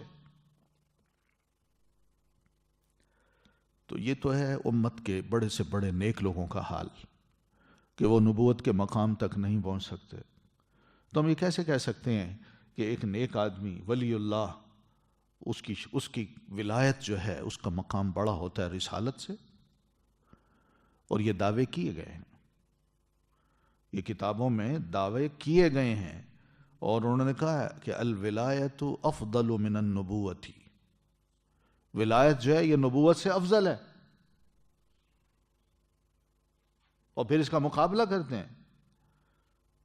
وہ اس طرح مقابلہ کرتے ہیں کہ دیکھیے جی ولی جو ہے وہ ولایت کا منصب مقام پانے کے لیے بہت بڑی کوششیں کرتا ہے، عبادات کی، بھوک کی، پیاس کی، رب کو خوش کرنے کی، سجدے، ذکر، تلاوت، اور بڑی منزلیں وہ طے کرتا ہے.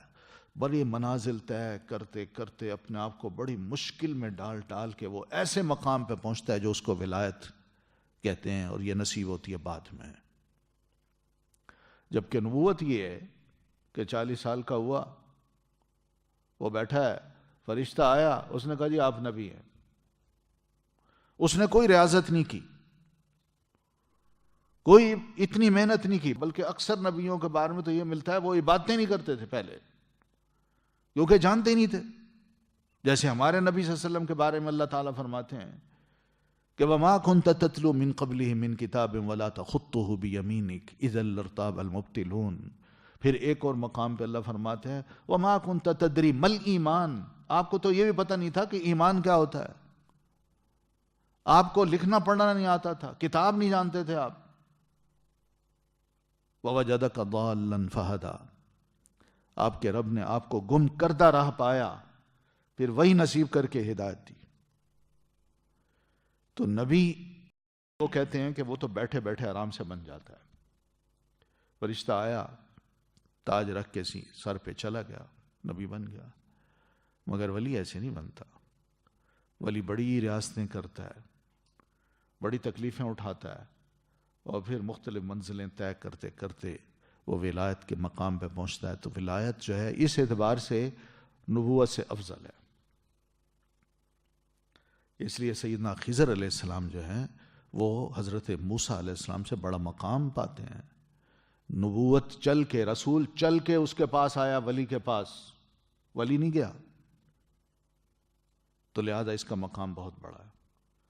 تو اس کو ذرا سمجھیے گا. یہی میں بات سمجھانا چاہ رہا تھا کہ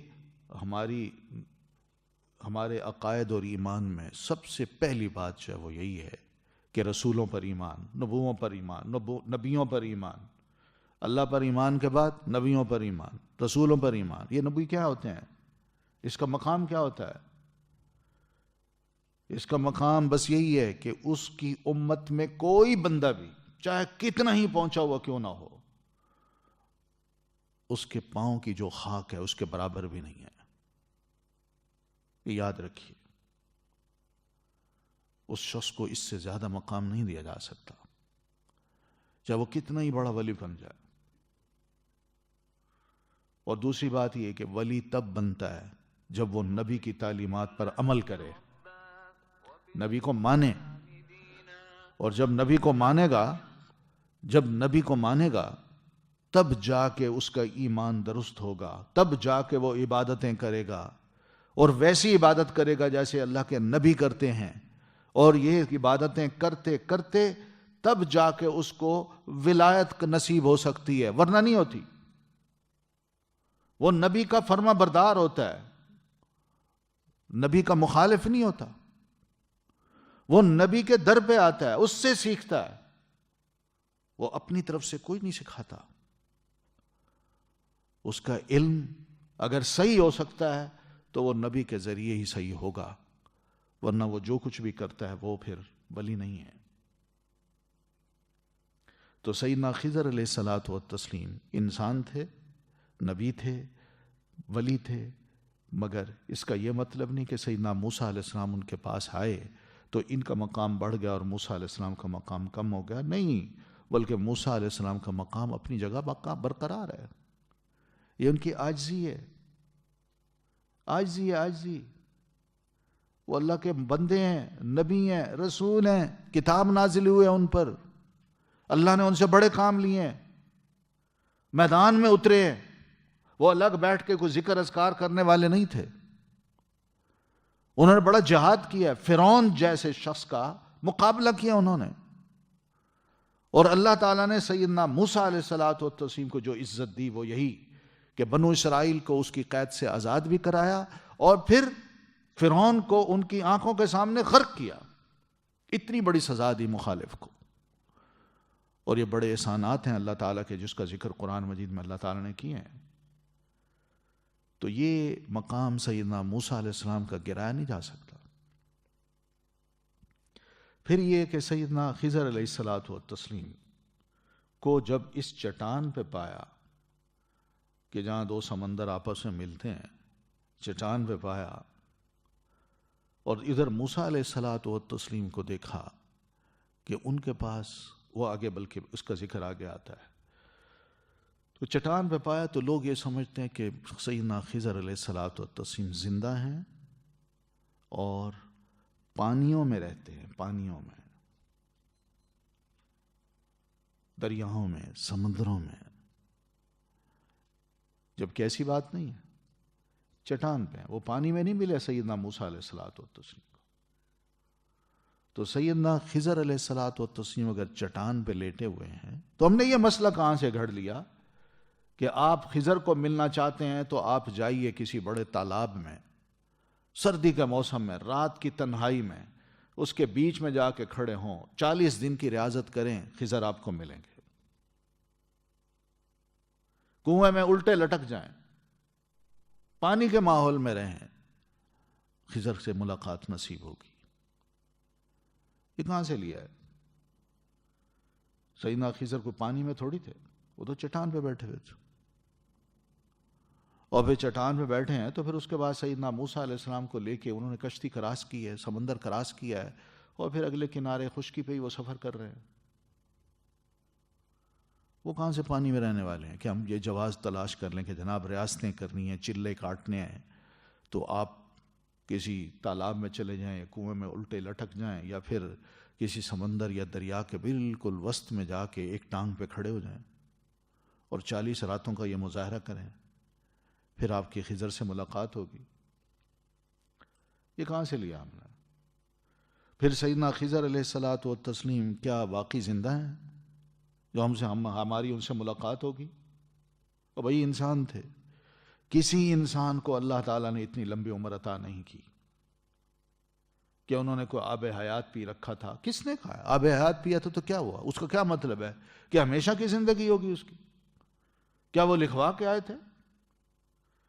کیا اگر بالفرض وہ زندہ تھے تو جب اللہ کے رسول صلی اللہ علیہ وسلم تشریف لائے کیا ان کا فرض نہیں بنتا تھا کہ وہ اللہ کے رسول کو آ کے ملتے اور آپ پر ایمان لاتے؟ کیونکہ آپ نے خود فرمایا کہ جو شخص بھی میرے بارے میں سنتا ہے، چاہے وہ یہودی ہو یا عیسائی، اور اس کو میرا علم ہوتا ہے اور مجھ پر ایمان نہیں لاتا، تو پھر وہ شخص بطور ایک یہودی کے مرے گا، عیسائی کے مرے گا، اور بطور ایک کافر کے مرے گا، مسلمان ہو کے نہیں مرے گا وہ. تو سیدنا خضر علیہ الصلاۃ والتسلیم زندہ نہیں ہیں. ہمارے ہاں یہ تصورات ہیں اور دعائیں بھی دیتے ہیں.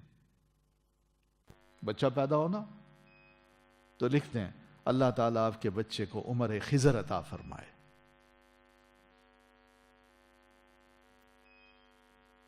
یہ دعائیں بھی لکھتے ہیں عمر خضر. او خدا کے بندے، یہ کہاں سے تم نے عقیدہ لیا ہے کہ عمر خضر تمہیں عطا تو آپ کے بچے کو عطا فرمائے؟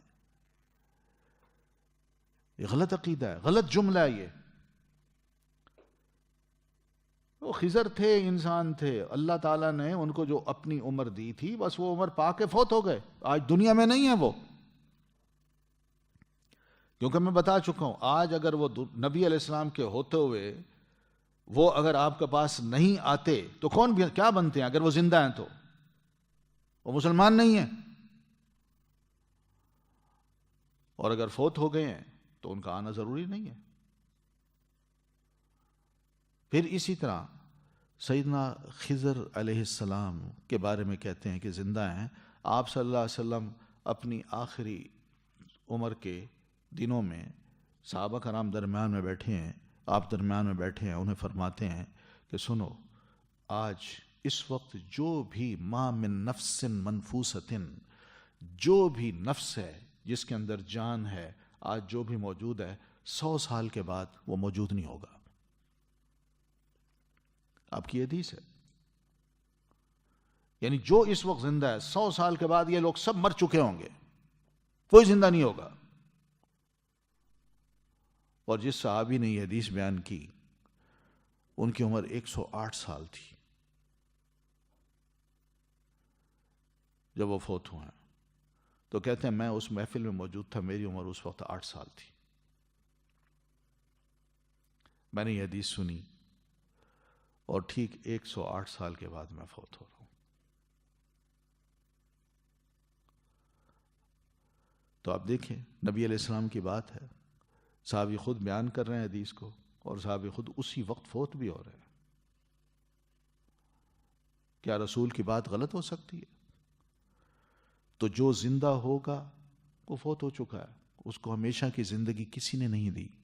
اللہ تعالیٰ نے انسانوں کے بارے میں یہ طے کر رکھا ہے کہ یہ عمر اتنی لے کے آئے گا.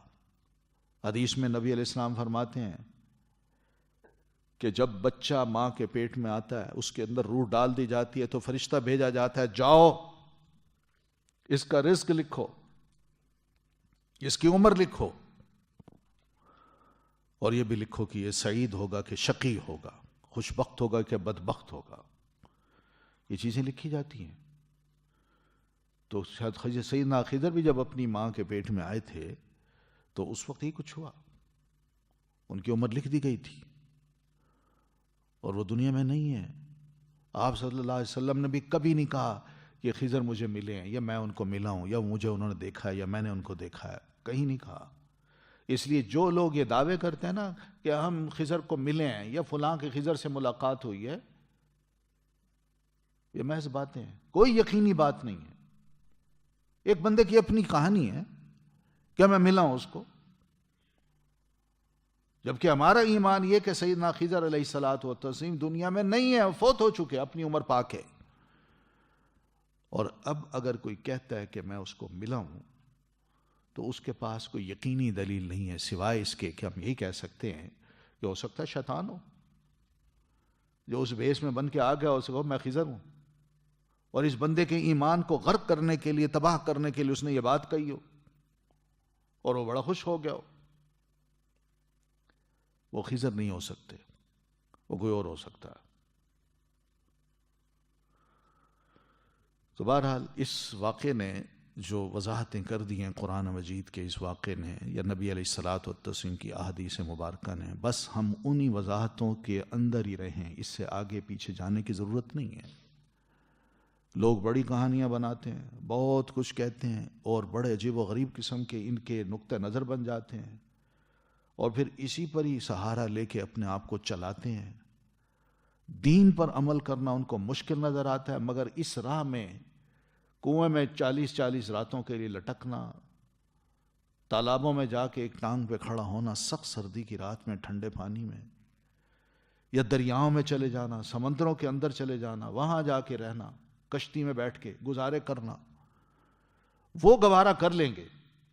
مگر رسول اللہ صلی اللہ علیہ وسلم کا جو دین ہے اس پر عمل کرنا ان کو مشکل نظر آتا ہے, کیونکہ وہ یہ جو عمل ہے نبی علیہ الصلوۃ والسلام کی تعلیمات ہیں نا, یہ بندے کو چینج کرتی ہیں اندر سے بھی اور باہر سے بھی, اور بندے کو بہت کچھ کرنا پڑتا ہے, تبدیل کرنا پڑتا ہے اپنے آپ کو. لوگ یہ نہیں چاہتے, جو آسان راہیں ہیں نا وہ تلاش کرتے ہیں کہ ان آسان راہوں سے شاید ہمیں بہت کچھ نصیب ہو جائے. نبی علیہ الصلوۃ والتسلیم نے تو ایسا کبھی عمل نہیں کیا, نہ امت کو ایسے آپ نے سبق دیے ہیں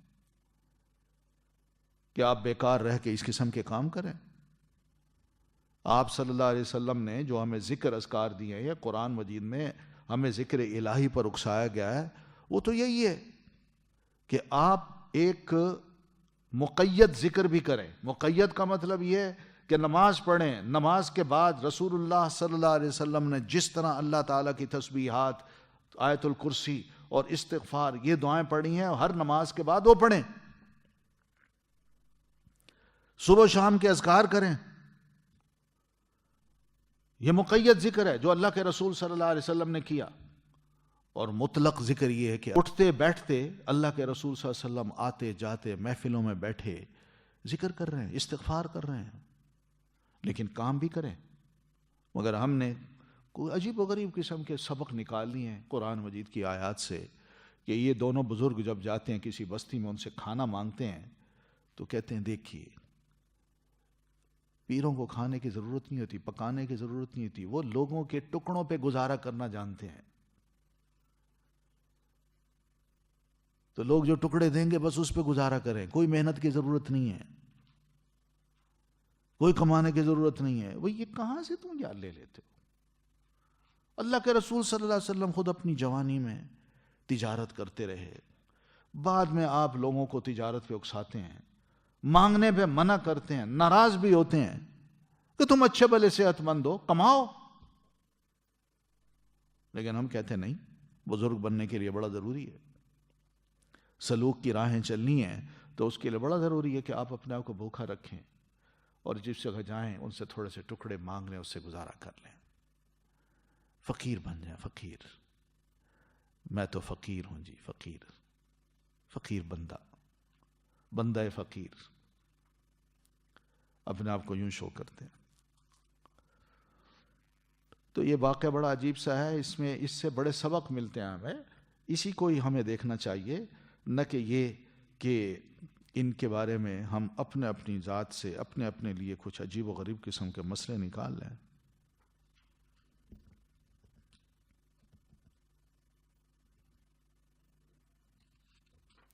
نبی صلی اللہ علیہ وسلم جہاد کریں، لڑائیاں لڑیں، اور خضر علیہ السلام جو ہے نا وہ بیٹھ کے الگ اللہ کر رہے ہوں، یہ زیب دیتا تھا ان کو۔ آپ میدان احد میں زخمی ہوں اور خضر زندہ ہوں تو وہ پانی میں اللہ کر رہے ہیں، کنویں میں الٹے لٹک کے اللہ کر رہے ہیں۔ کیسی عجیب و غریب قسم کی باتیں ہیں۔ پھر اس کے بعد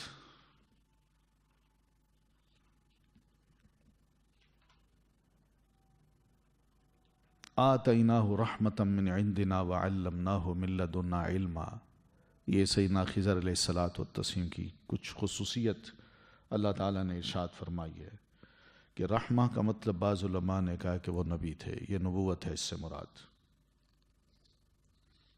ٹھیک ہے، کیونکہ قرآن مجید میں ہے ام اہم یقسمون رحمت ربک، کیا وہ تقسیم کرتے پھرتے ہیں تیرے رب کی رحمت کو؟ تو رحمت سے مراد یہ نبوت ہے۔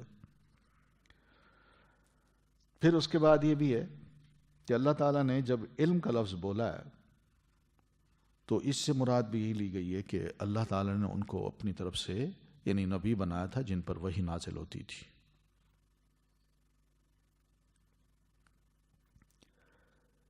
پھر آگے بھی کچھ اشارے ملتے ہیں سیدنا خضر علیہ الصلاۃ والتسلیم کے الفاظ میں، جہاں وہ یہ کہتے ہیں کہ وما فعلتہ عن امری، کہ میں نے یہ کام کوئی اپنی طرف سے نہیں کیا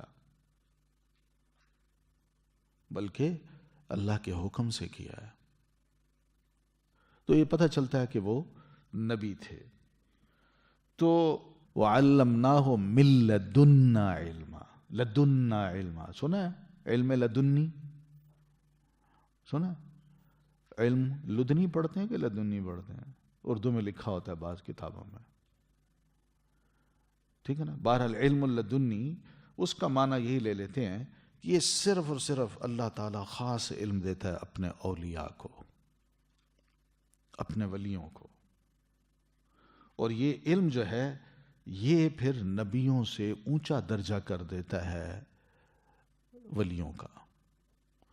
تو یہ بہرحال کھلی بے دینی ہے، اس قسم کا جملہ کہنا کھلی بے دینی ہے، کھلا الحاد ہے، اور اس کے ذریعے سے بہت سے لوگ جو ہیں شریعت کو اپنی گردن سے اتار دیتے ہیں، یا ہمیں ضرورت نہیں ہے شریعت کی، ایک خاص علم ہمیں دیا گیا ہے، اور وہ خاص علم کیا ہے؟ جو بھی کر رہے ہوتے ہیں، کوڑے کرکٹ پہ بیٹھے، سڑک کے درمیان بیٹھے، بال پھیلے ہوئے ہیں، گرد و غبار پڑی ہوئی ہے، نہ صفائی ہے، نہ ستھرائی ہے، نہ پاکیزگی ہے، ایسے لوگوں کے بارے میں پھر یہی دعوے کیے جاتے ہیں کہ ان کو علم لدنی حاصل ہے، شریعت کی ضرورت نہیں ہے، یہ اوپر پہنچ گئے ہیں، شریعت سے بالا تر ہیں. تو یہ غلط کانسیپٹس ہیں جو کہ لیے جاتے ہیں. تو بہرحال اصل چیز یہی ہے کہ یہ لوگ نہیں چاہتے کہ ہم اللہ کے احکام اور اس کی شریعت کو اپنا اوڑھنا بچھونا بنائیں، بلکہ یہ کیا کرتے ہیں کہ کسی اور رویے کو اپنا لیتے ہیں تاکہ ہم دین پر عمل نہ کریں. ایسے لوگوں سے توبہ کروانی چاہیے اور ایسے لوگوں کو وہاں سے اٹھا کے کسی کاروبار پہ لگانا چاہیے. چلو کماؤ، محنت مزدوری کرو. پھر سیدنا موسیٰ علیہ السلام انہیں فرماتے ہیں هل اتبعک علی ان تعلمنی مما علمت رشدا.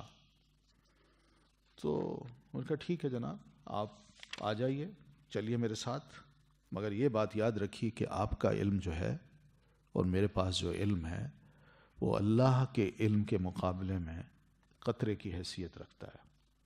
یہ وہ اپنے آپ کو سمجھا رہے ہیں، دوسروں کو باور کرا رہے ہیں. مجھے یہ نہ مرتبہ دیجیے گا اور نہ یہ سمجھیے گا کہ میرے پاس کوئی بڑا علم ہے یا علم الکل کو میں جانتا ہوں.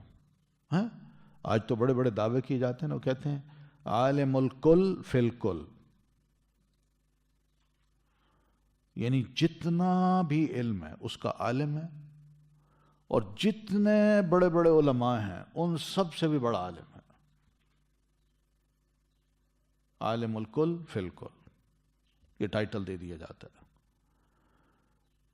یہ بڑے مبالغہ آرائیاں ہیں، بڑی مبالغہ ہیں.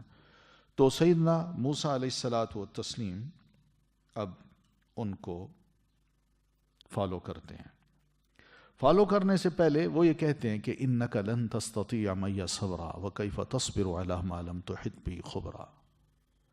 ٹھیک ہے، کیونکہ طالب علم میں بڑی بے چینی ہوتی ہے. جیسے ایک کا واقعہ ہو جائے نا، وہ کہتے ہیں پھر نانی اماں دادی اماں جیسے کوئی واقعہ سناتی ہیں نا بچوں کو، تو بچے تھوڑے سے سنتے ہیں، پھر دادی اماں خاموش ہوتی ہیں، پھر کیا ہوا، پھر کی ہویا، پھر کیا ہوا، وہ بے چین ہوتے ہیں.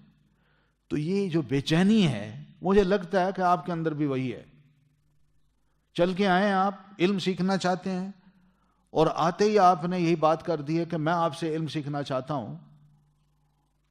تو علم کے کچھ تقاضے ہیں، سیکھنے کے کچھ تقاضے ہیں، وہ یہ ہیں.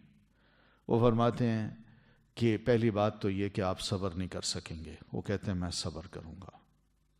ٹھیک ہے، صبر.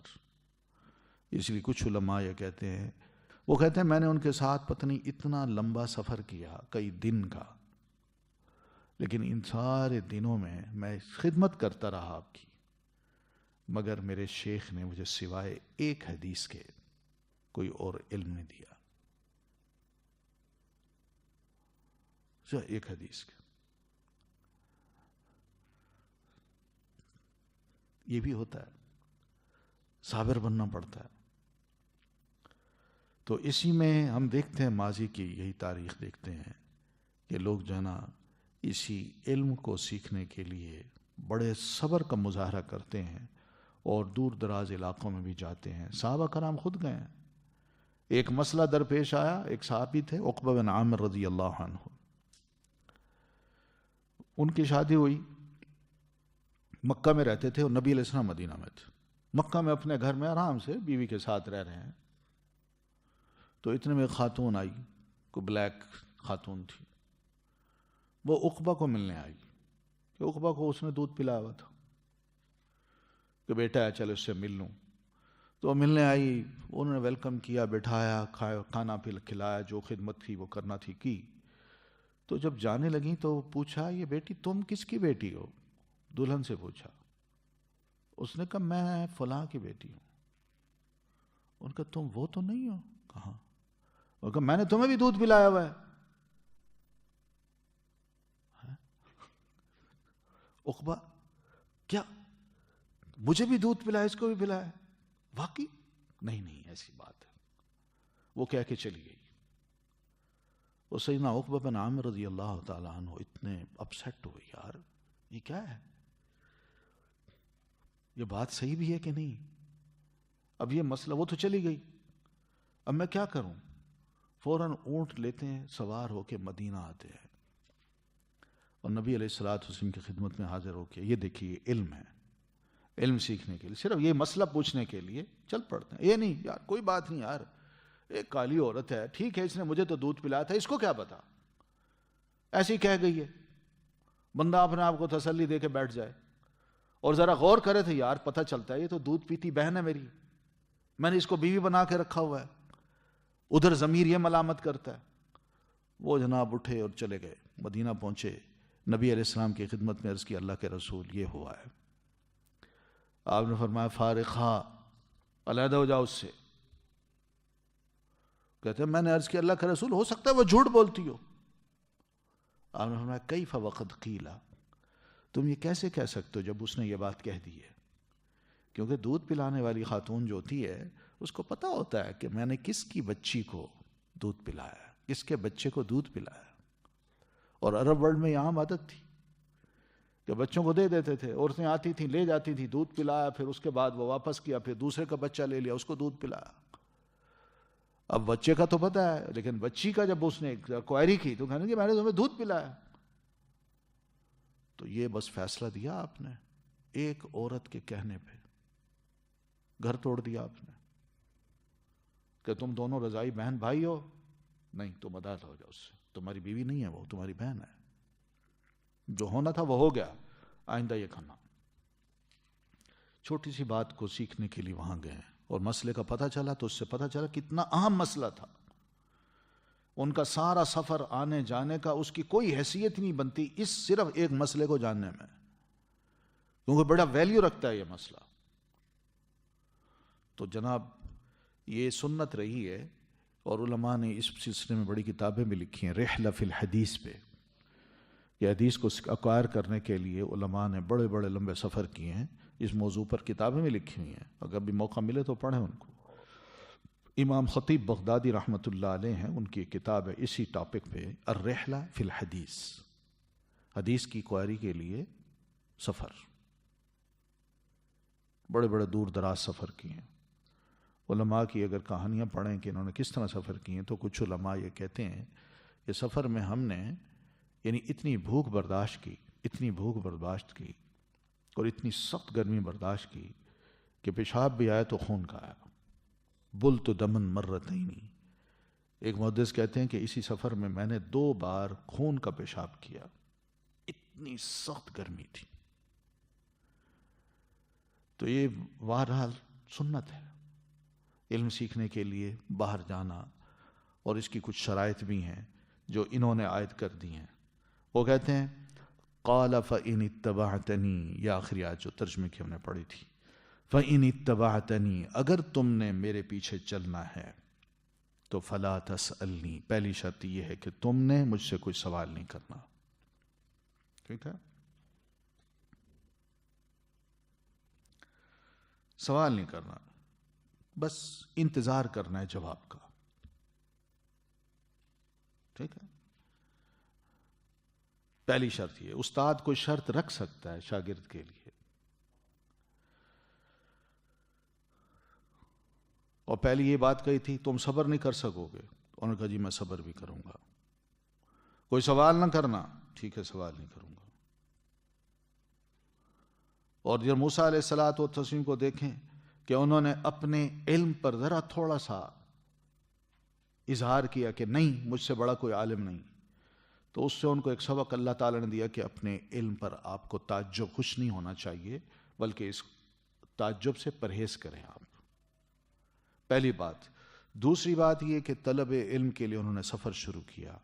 تیسرا یہ کہ انہوں نے یہ طے کر لیا تھا کہ میں نے آخری دم تک یہ علم حاصل کرنا ہے، جب تک میری سانس ہے، اور کتنا ہی لمبا سفر کرنا پڑے میں کروں گا.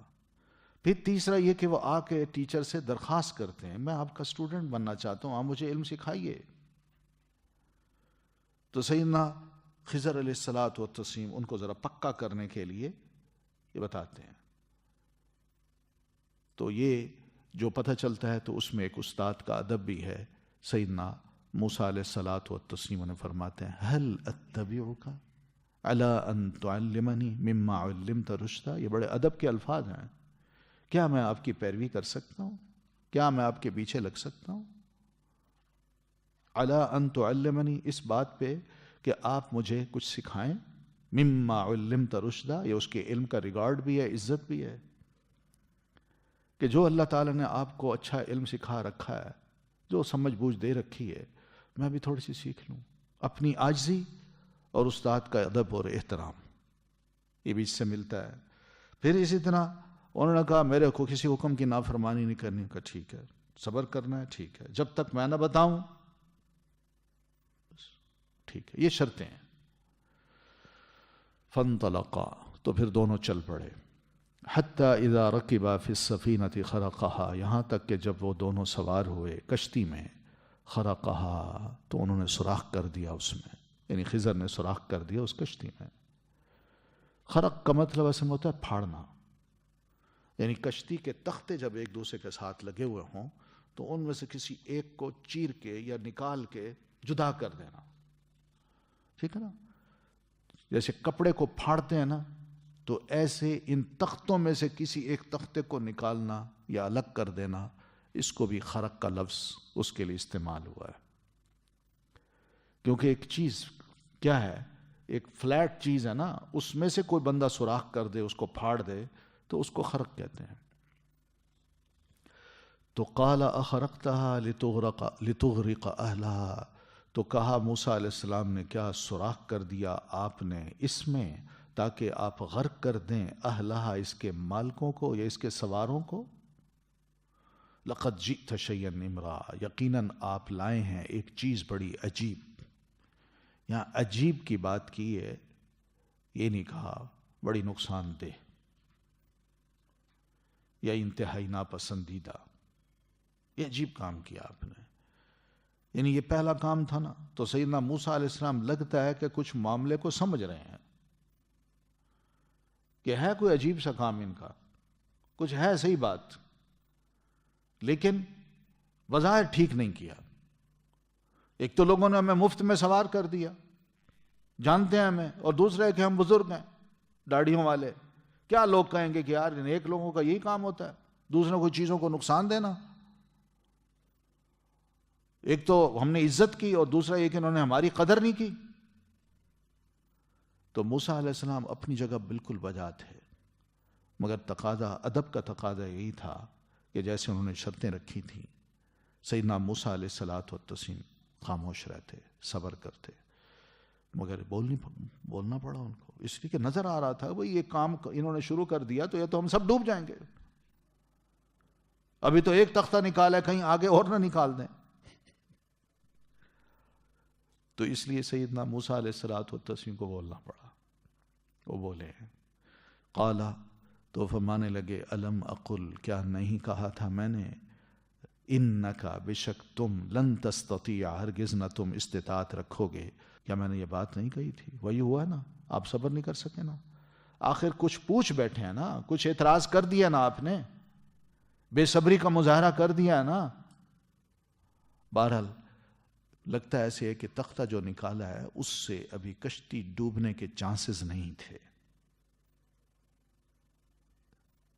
سمجھ آئیے نا؟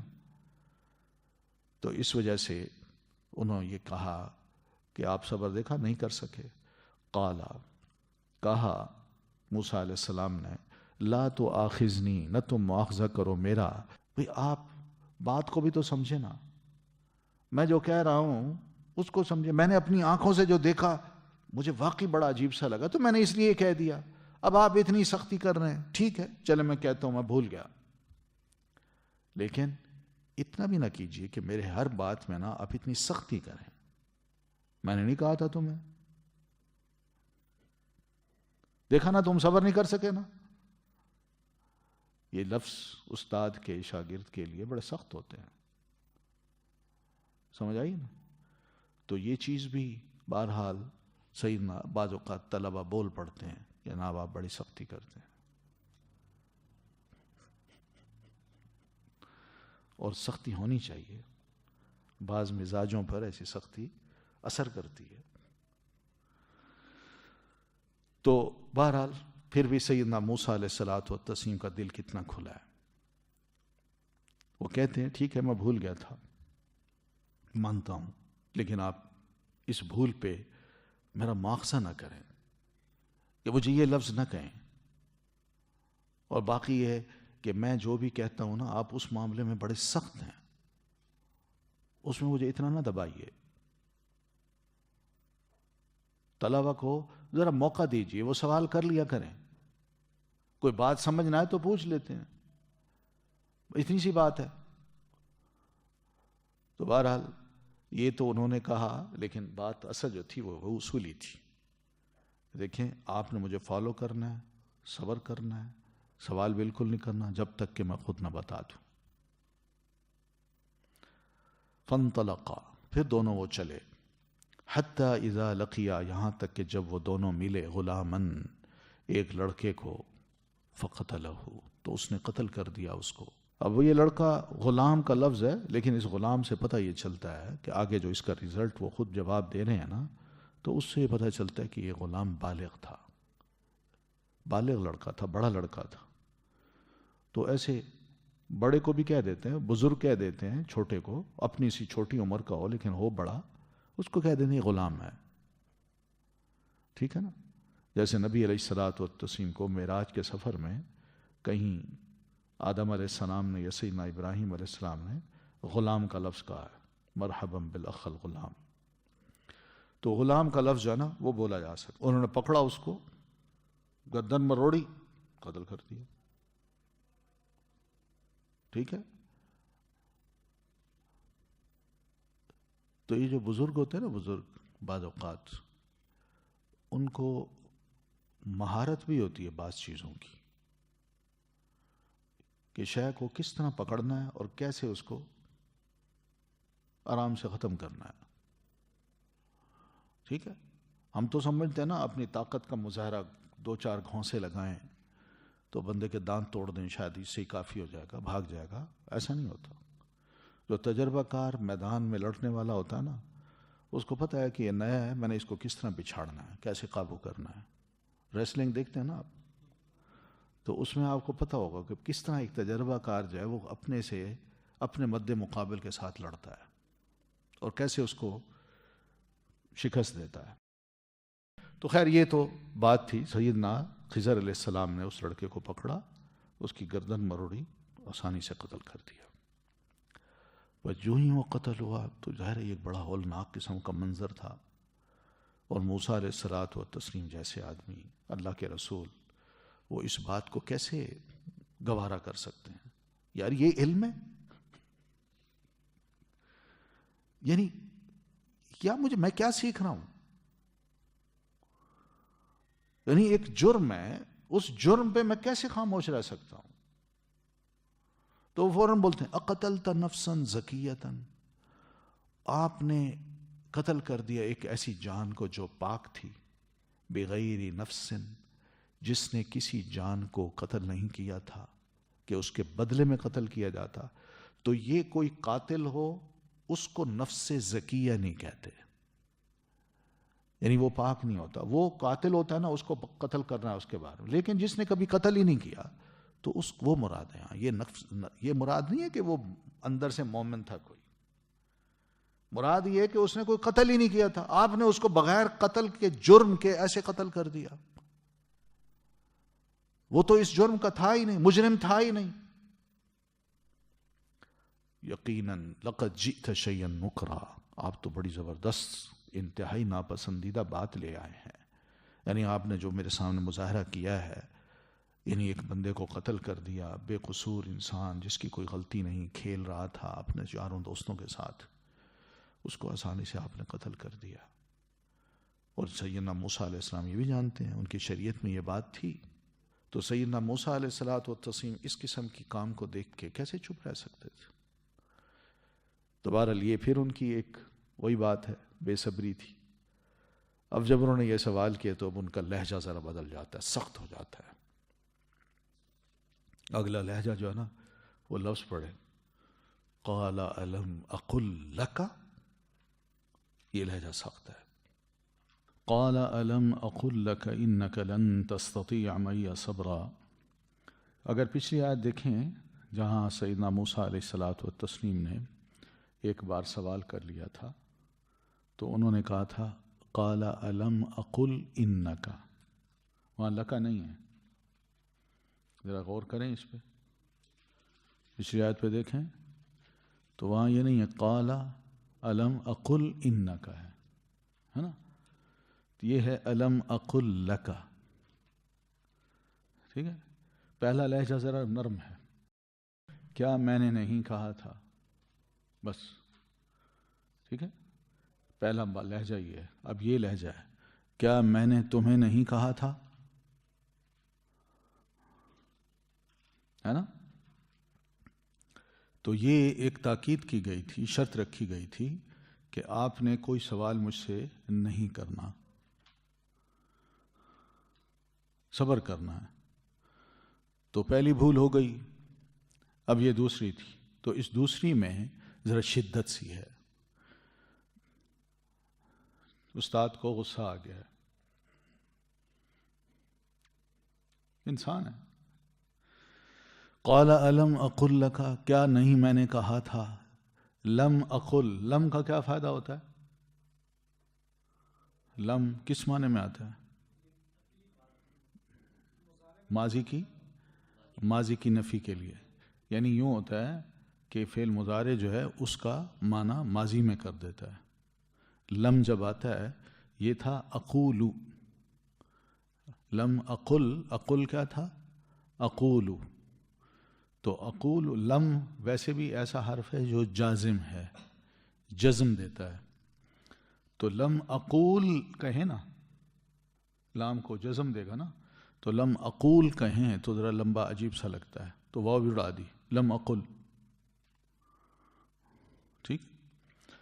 تو قال الم اقل لک، کیا میں نے نہیں کہا تھا تمہیں. تو دوبارہ چونکہ سوال کر لیا تھا یا اعتراض کر لیا تھا، تو سیدنا خضر جو ہیں وہ اس طرح ذرا سخت لہجے میں اب سیدنا موسیٰ علیہ السلام سے بات کر رہے ہیں.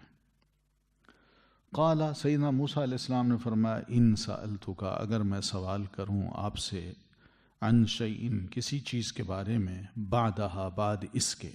اب سیدنا موسیٰ علیہ السلام نے فرمایا کہ دیکھیے ٹھیک ہے، اس کے بعد اگر میں آپ سے سوال کروں تو بے شک آپ مجھے اپنے ساتھ نہ رکھیں. پہلے بھی مطالبہ یہی تھا کہ میں آپ کے ساتھ رہ سکتا ہوں علم سیکھنے کے لیے، تو اب خود ہی کہہ رہے ہیں کہ نہیں، واقعی کہ اگر میں آپ سے دوبارہ سوال کروں تو آپ بے شک مجھے اپنے ساتھ نہ رکھیں. کیوں؟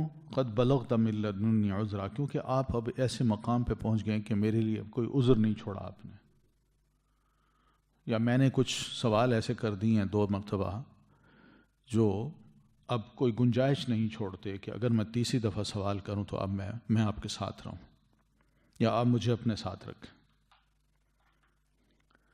تو یہ دیکھ لیجئے کہ ایک علم سیکھنے آئے ہیں، دوسرے علم سکھانا چاہتے ہیں، لیکن اس میں محسوس یہ ہو رہا ہے کہ ابھی تک سیٹلمنٹ نہیں ہوئی. استاد اور شاگرد کے درمیان ابھی جو وہ ایک رشتہ ہے افہام و تفہیم کا، وہ ابھی پیدا نہیں ہو پا رہا. وہ کیسے پیدا نہیں ہو پا رہا؟ کہ ٹیچر جو ہے وہ خاموشی سے بڑی حکمت کے ساتھ وہ چل رہا ہے، اور اسٹوڈنٹ جو ہے نا وہ ذرا جلدی میں ہے. وہ کہتا ہے کہ بھائی، کیونکہ سیدنا خضر کے پاس اس کی حکمت تھی، جو وہ کام کر رہے تھے اس کے پیچھے کوئی حکمت تھی، اور اس کے لیے سیدنا موسیٰ علیہ السلام جلدی کر رہے تھے کہ آپ مجھے بتائیں. تو صبر کی شرط تھی، تو صبر ہو نہیں رہا تھا، تو اس وجہ سے اب بات یہاں تک پہنچ گئی. جب انہوں نے یہ بات کہی تو نبی علیہ الصلاۃ والتسلیم نے بھی فرمایا، اللہ کے رسول صلی اللہ علیہ وسلم نے جب یہ آیات پڑھی تو فرمانے لگے کہ میری خواہش تھی کہ حضرت موسیٰ علیہ الصلاۃ والتسلیم ایسے چلتے رہتے ان کے ساتھ اور اس طرح ہوتا رہتا، مگر یہ نہ کہتے کہ بھائی بس ٹھیک ہے، اگر میں آپ سے سوال کروں تو اس کے بعد بے شک آپ مجھے نہ رکھیں.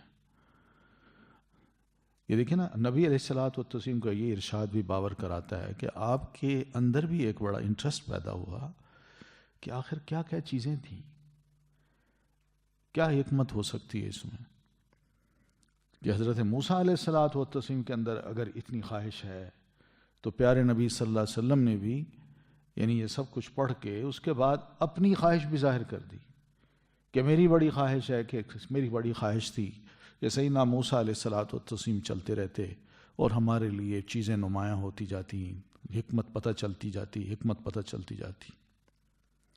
تو یہ آپ کا بھی ایک حرص ہے کہ مجھے بھی علم اور حکمت کی باتیں پتہ چلتی. فانطلقا، پس وہ دونوں چل دیے. حتیٰ کہ جب اتیا، وہ دونوں آئے، اہل قریۃ، ایک بستی والوں کے پاس. تو پتہ چلتا ہے کہ اس بستی میں جو لوگ تھے وہ بہرحال یا شاید جن سے مانگا وہی ایسے تھے، یا بستی والوں کا مزاج ایسے تھا کہ کسی کو مہمان نہیں بناتے تھے. تو مہمان کا حق ہوتا ہے کہ وہ جہاں کہیں جاتا ہے، مسلمانوں پر یہ حق ہوتا ہے اس مہمان کا کہ وہ اس کی مہمان نوازی کریں. سمجھ آئی ہے؟ یہ حق ہوتا ہے. صحابہ کرام نے آپ سے پوچھا بھی صحیح، تو آپ صلی اللہ علیہ وسلم نے فرمایا یہ حق ان سے لینا چاہیے. بستی والوں پر حق بنتا ہے کہ جب کوئی بندہ وہاں سے گزرے اور کہے کہ میں مسافر ہوں، مجھے کھانا کھلاؤ، پہلے تو مانگنا نہیں چاہیے. وہ بستی والوں کو خود آگے بڑھ کے اپنی جو کھلا دل ہے یا مہمان نوازی ہے وہ خود پیش کرنی چاہیے کہ اجنبی آدمی ہمارے علاقے میں آیا ہوا ہے تو ظاہر ہے بھوکا ہوگا، تو کیوں نہ ان کو ہم آفر کر دیں. لیکن اگر کوئی پرواہ نہیں کرتا تو پھر یہ حق لیا جا سکتا ہے ان سے. تو فَأَبَوْا أَن يُضَيِّفُوهُمَا، تو انہوں نے انکار کر دیا کہ وہ ان دونوں کو مہمان بنائیں. ضیف کہتے ہیں مہمان کو، ہاں، اور یضیف کا مطلب ہوتا ہے کسی کو مہمان بنانا. باب تفعیل جو ہے یہ بعض اوقات بنانے کے معنی میں بھی آتا ہے. ٹھیک، تو ان یضیفوہما، کہ وہ ان دونوں کو مہمان بنائیں. انہوں نے انکار کر دیا کہ جناب ہم آپ کو کھانا نہیں کھلا سکتے، نہ آپ کے ہم میزبان بنتے ہیں اور نہ ہی ہم آپ کو کچھ کھلا سکتے. تو بزرگ تھے، کسی نے ترس ہی نہیں کھایا، کسی نے خیال ہی نہیں کیا. یہ جو ان کا یہ جو ان کا عمل تھا اس پر رد عمل شدید تھا سیدنا موسیٰ علیہ السلام میں. کہ کیسے لوگ ہیں، یعنی انہوں نے اتنا بھی خیال نہیں کیا کہ ہم مہمان ہیں، ہمیں اجنبی لوگ ہیں، ان کی بستی میں آئے ہیں، کھانا نہیں کھلا رہے. صاف کھل کے انکار بھی کر دیا کہ ہم نہیں کھلاتے آپ کو. تو یہ غصہ تھا سیدنا موسیٰ علیہ الصلوۃ والتسلیم کے دل میں. فوجدا فیہا جدارا، تو ان دونوں نے پائی اس میں ایک دیوار. تو ایک دیوار دیکھی کہ یرید ان ینقض، جو چاہتی تھی کہ وہ ٹوٹ گرے. فاقامہ، تو انہوں نے اس کو سیدھا کھڑا کر دیا خضر نے. تو ایک دیوار دیکھی بستی سے ذرا باہر کر کے یا بستی کے اندر ہی، جو ایسے جھکی ہوئی تھی. یریدو کا مطلب ہی نہیں کہ وہ چاہتی تھی، بے جان چیز میں کیا چاہت ہوتی ہے، ٹھیک ہے نا. تو یہ استعارہ کہتے ہیں اس کو، کہ نہیں یہ معنی وہاں سے لیا ہے، ورنہ وہ دیوار کے اندر کوئی چاہت نہیں ہوتی، کوئی مرضی نہیں ہوتی کہ بھئی میں گر رہی ہوں، مجھے جو بچانا چاہتے بچا لے، یا میں گرنا چاہتی ہوں. تو مراد اس سے کیا ہوتا ہے کہ یرید ان ینقض، کہ وہ قریب تھا یا چاہتی تھی کہ وہ گر پڑے، مائل ہو جائے، جھک جائے، ٹوٹ گرے. تو فاقامہ، تو سیدنا خضر علیہ السلام نے اس کو کھڑا کر دیا سیدھا. کیسے کیا؟ یعنی یوں ہاتھ کیا اور اس دیوار کو یوں کرتے گئے، وہ سیدھی کھڑی ہو گئی، سیدھی ہو گئی. بس اتنی سی بات تھی. قالا، اس پر سیدنا موسیٰ علیہ الصلوۃ والتسلیم دیکھا کہ اتنا بڑا کام تھا، اگر یہ مزدوری سے کرواتے تو پہلے دیوار گرواتے، پھر اس کے بعد کارے بنواتے، پھر معلوم نہیں کتنے دن لگتے. تو یہ انہوں بزرگوں نے ایسے ہی کیا، ٹھیک کر دیا ہے اور ان کے ساتھ بھلا کیا ہے. اب وہ غصہ نکالتے ہیں، کہتے ہیں لو شئت، اگر آپ چاہتے تو لاتخذت علیہ اجرا، آپ ان سے اس پر ضرور اجر لے لیتے کہ بھئی تمہاری دیوار میں نے کھڑی کی ہے، تم نے کھانا تو نہیں کھلایا لیکن یہ کام میں نے کیا، اس کے پیسے دو مجھے.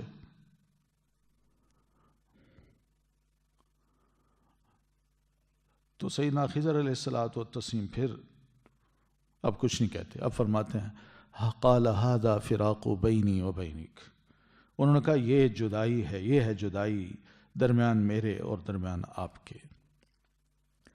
سأنبئک ان قریب میں بتاؤں گا آپ کو بتأویل حقیقت ما اس چیز کی جو لم تستطع نہیں تم کر سکے علیہ جس پر صبر. فرمانے لگے بس اب آپ نے پوچھ لیا نا، کہہ دیا نا، بس یہ بات آپ کی وہی پوری ہو گئی کہ اگر میں نے آئندہ سوال کیا تو آپ مجھے اپنے ساتھ نہ رکھیں.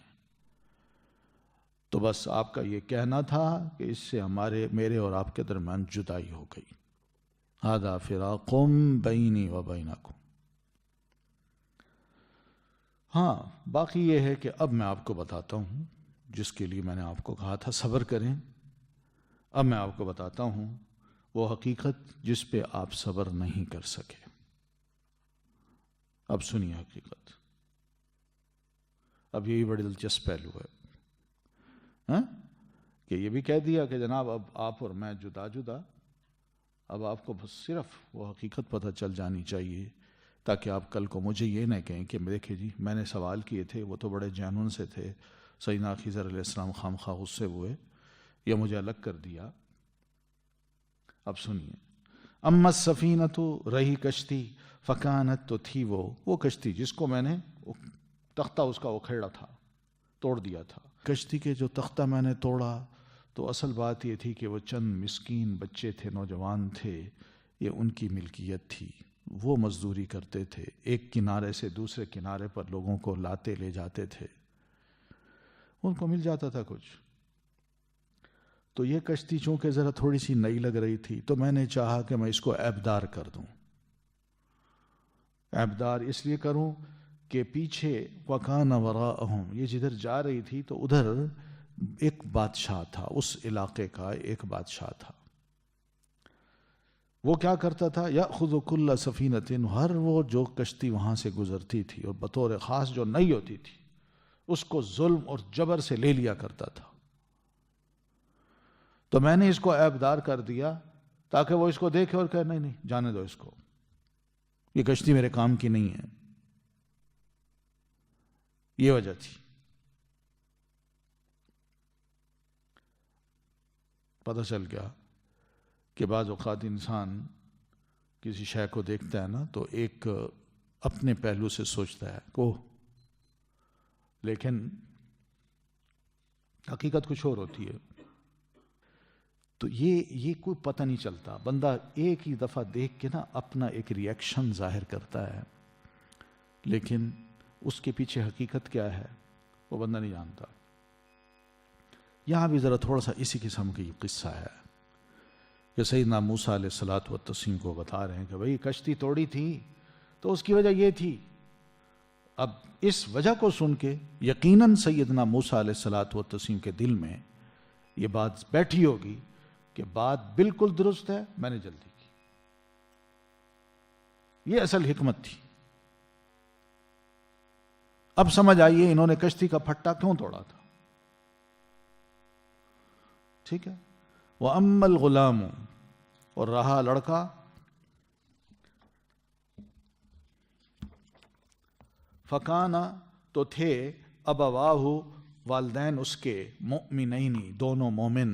باقی جس لڑکے کی میں نے گردن توڑ کے اس کو قتل کیا تھا تو اس کی وجہ یہ تھی کہ اس کے والدین دونوں مومن تھے اور یہ لڑکا جوان ہو کے خیالات اس کے کافرانہ بن چکے تھے. تو فخشینا، تو ہمیں ڈر ہوا کہ ان یرہقہما، کہ وہ تکلیف دے گا انہیں، طغیانا و کفرا، سرکشی اور کفر سے.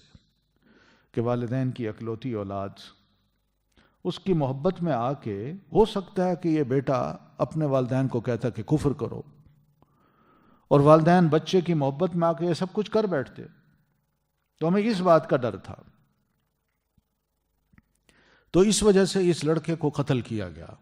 فَأَرَدْنَا أَن يُبْدِلَهُمَا، تو ہم نے اس کے قتل کا جو ارادہ کیا تھا تو یہ سوچ کے کیا تھا کہ أن يُبْدِلَهُمَا رَبُّهُمَا، کہ بدل دے گا، بدل کر دے دے گا، ہما، ان دونوں والدین کو، ربہما، ان دونوں کا رب، خیرا منہ، بہتر اس سے. یعنی یہ بچہ آزمائش بن جائے گا ان کے لیے فیوچر میں. تو رب نے چاہا کہ کسی طرح اس کو ختم کر کے اس کی بجائے میں ان والدین کو نیک اولاد دوں جو اس بچے سے زیادہ بہتر ہو، والدین کی قدر کرنے والی ہو، والدین کو کسی آزمائش میں نہ ڈالنے والی ہو، اور یہ بچہ کیسا ہو؟ زکاتاً، پاکیزگی میں اس لڑکے سے زیادہ بہتر ہو، پاکیزہ خیالات کا ہو، نیک ہو، صاف ستھرا ہو، وہ اقرب رحمہ، اور رحمت میں زیادہ قریب ہو، والدین کے بارے میں اس کے دل میں رحم ہو، مہربانی اور شفقت ہو، احسان کرنے والا ہو۔ یہ وجہ تھی کہ اس کو مارا گیا، اور اب ان کا رب ان کو ایسی اولاد دے جو اس لڑکے سے زیادہ بہتر ہو۔ یہ وجہ تھی۔ یہ بات بھی سمجھ آئی کہ ہاں بھائی یہ تو بالکل ٹھیک ہوا، اب لڑکے کو مارنا جواز ثابت ہو گیا کہ بھی ہاں۔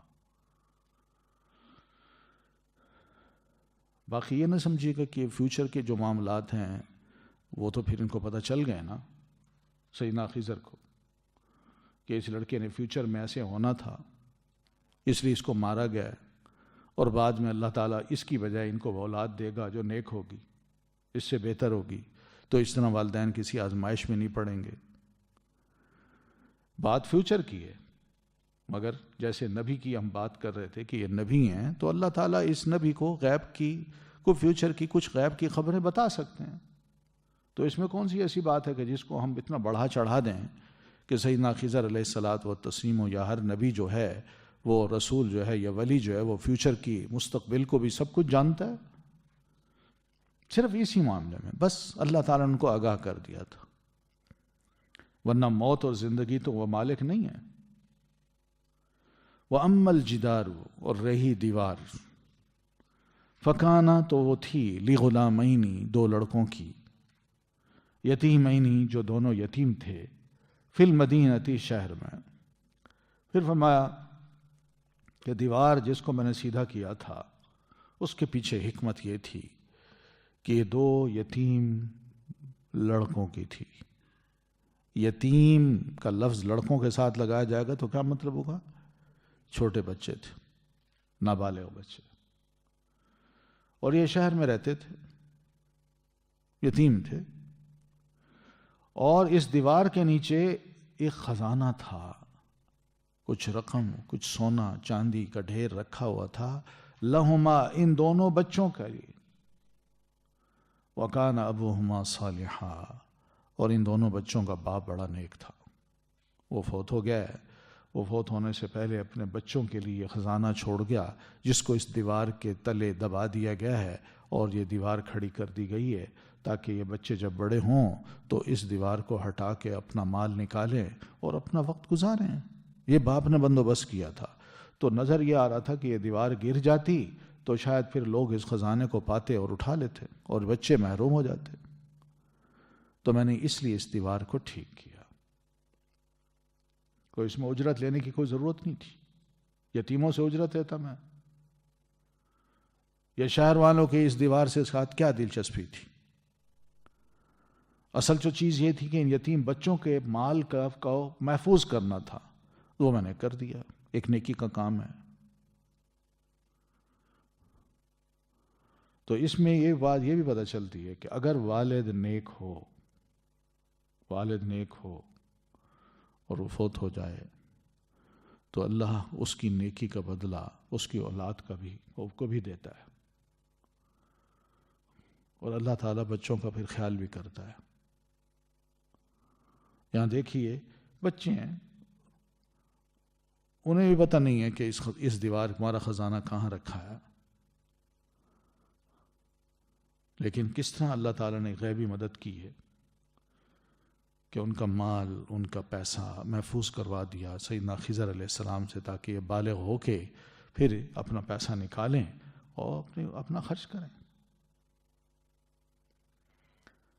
تو فَأَرَادَ رَبُّكَ، تو چاہا تیرے رب نے، أَن يَبْلُغَا، کہ یہ دونوں بچے بالغ ہو جائیں، أَشُدَّهُمَا، اپنی پوری جوانی کو، خوب جوان ہو جائیں، سمجھدار ہو جائیں، وَيَسْتَخْرِجَا كَنْزَهُمَا، اور وہ دونوں نکالیں اپنے اس خزانے کو۔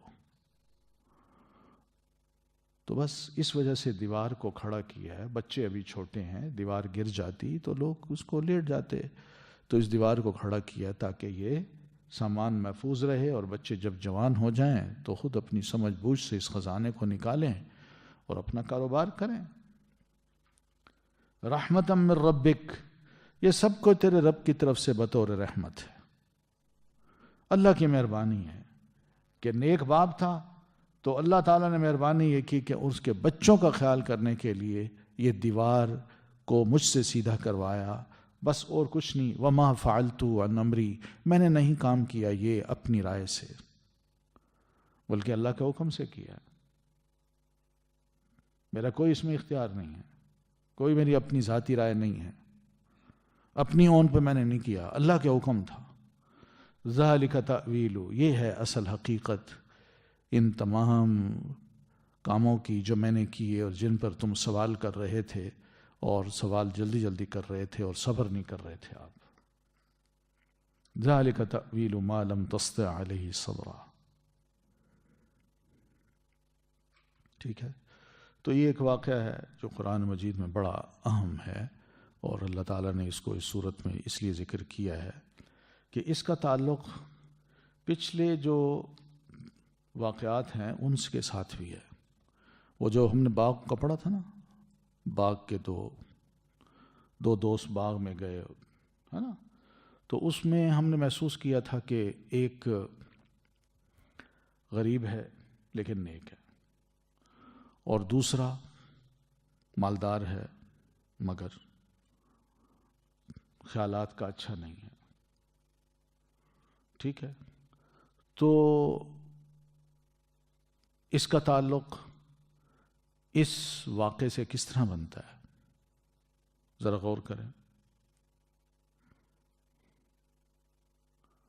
یعنی تھوڑا تھوڑا لنک ہے، تھوڑا بہت لنک ہے. آخر میں دیکھیں نا کہ وہ دونوں جب حالات ایسے بن گئے کہ ہوا آئی اور باغ کو اڑا لے گئی، ختم کر دیا، تو اللہ تعالیٰ فرماتے ہیں ہنالک الولایۃ للہ الحق هو خیر ثوابا وخیر عقبا. تو یہ ولایت جو ہے، پورا اختیار جو ہے، یہ کس کے پاس ہے؟ رب کے پاس. تو اس پورے قصے میں حضرت خضر علیہ السلام بھی کیا کرتے ہیں؟ وما فعلته عن امری، میں نے یہ کام جو بھی کیا ہے یہ میں نے کوئی اپنی رائے سے نہیں کیا، بلکہ میرے پیچھے اللہ تبارک و تعالیٰ کی تعلیمات ہیں، اس کی وحی ہے، اس کی گائیڈ لائن ہے، تب میں یہ چل سکا ہوں، ورنہ میں اس کا اہل نہیں تھا. سمجھ آ رہی ہے نا؟ تو یہ ایک لنک ہے. چلیے کافی ہے اتنا، باقی انشاءاللہ پھر کل پڑھ لیجیے. سبحانک اللہم وبحمدک، اشہد ان لا الہ الا انت، استغفرک واتوب الیک. اللہ تعالی انزلہ ورسول اللہ معلمنا رسول اللہ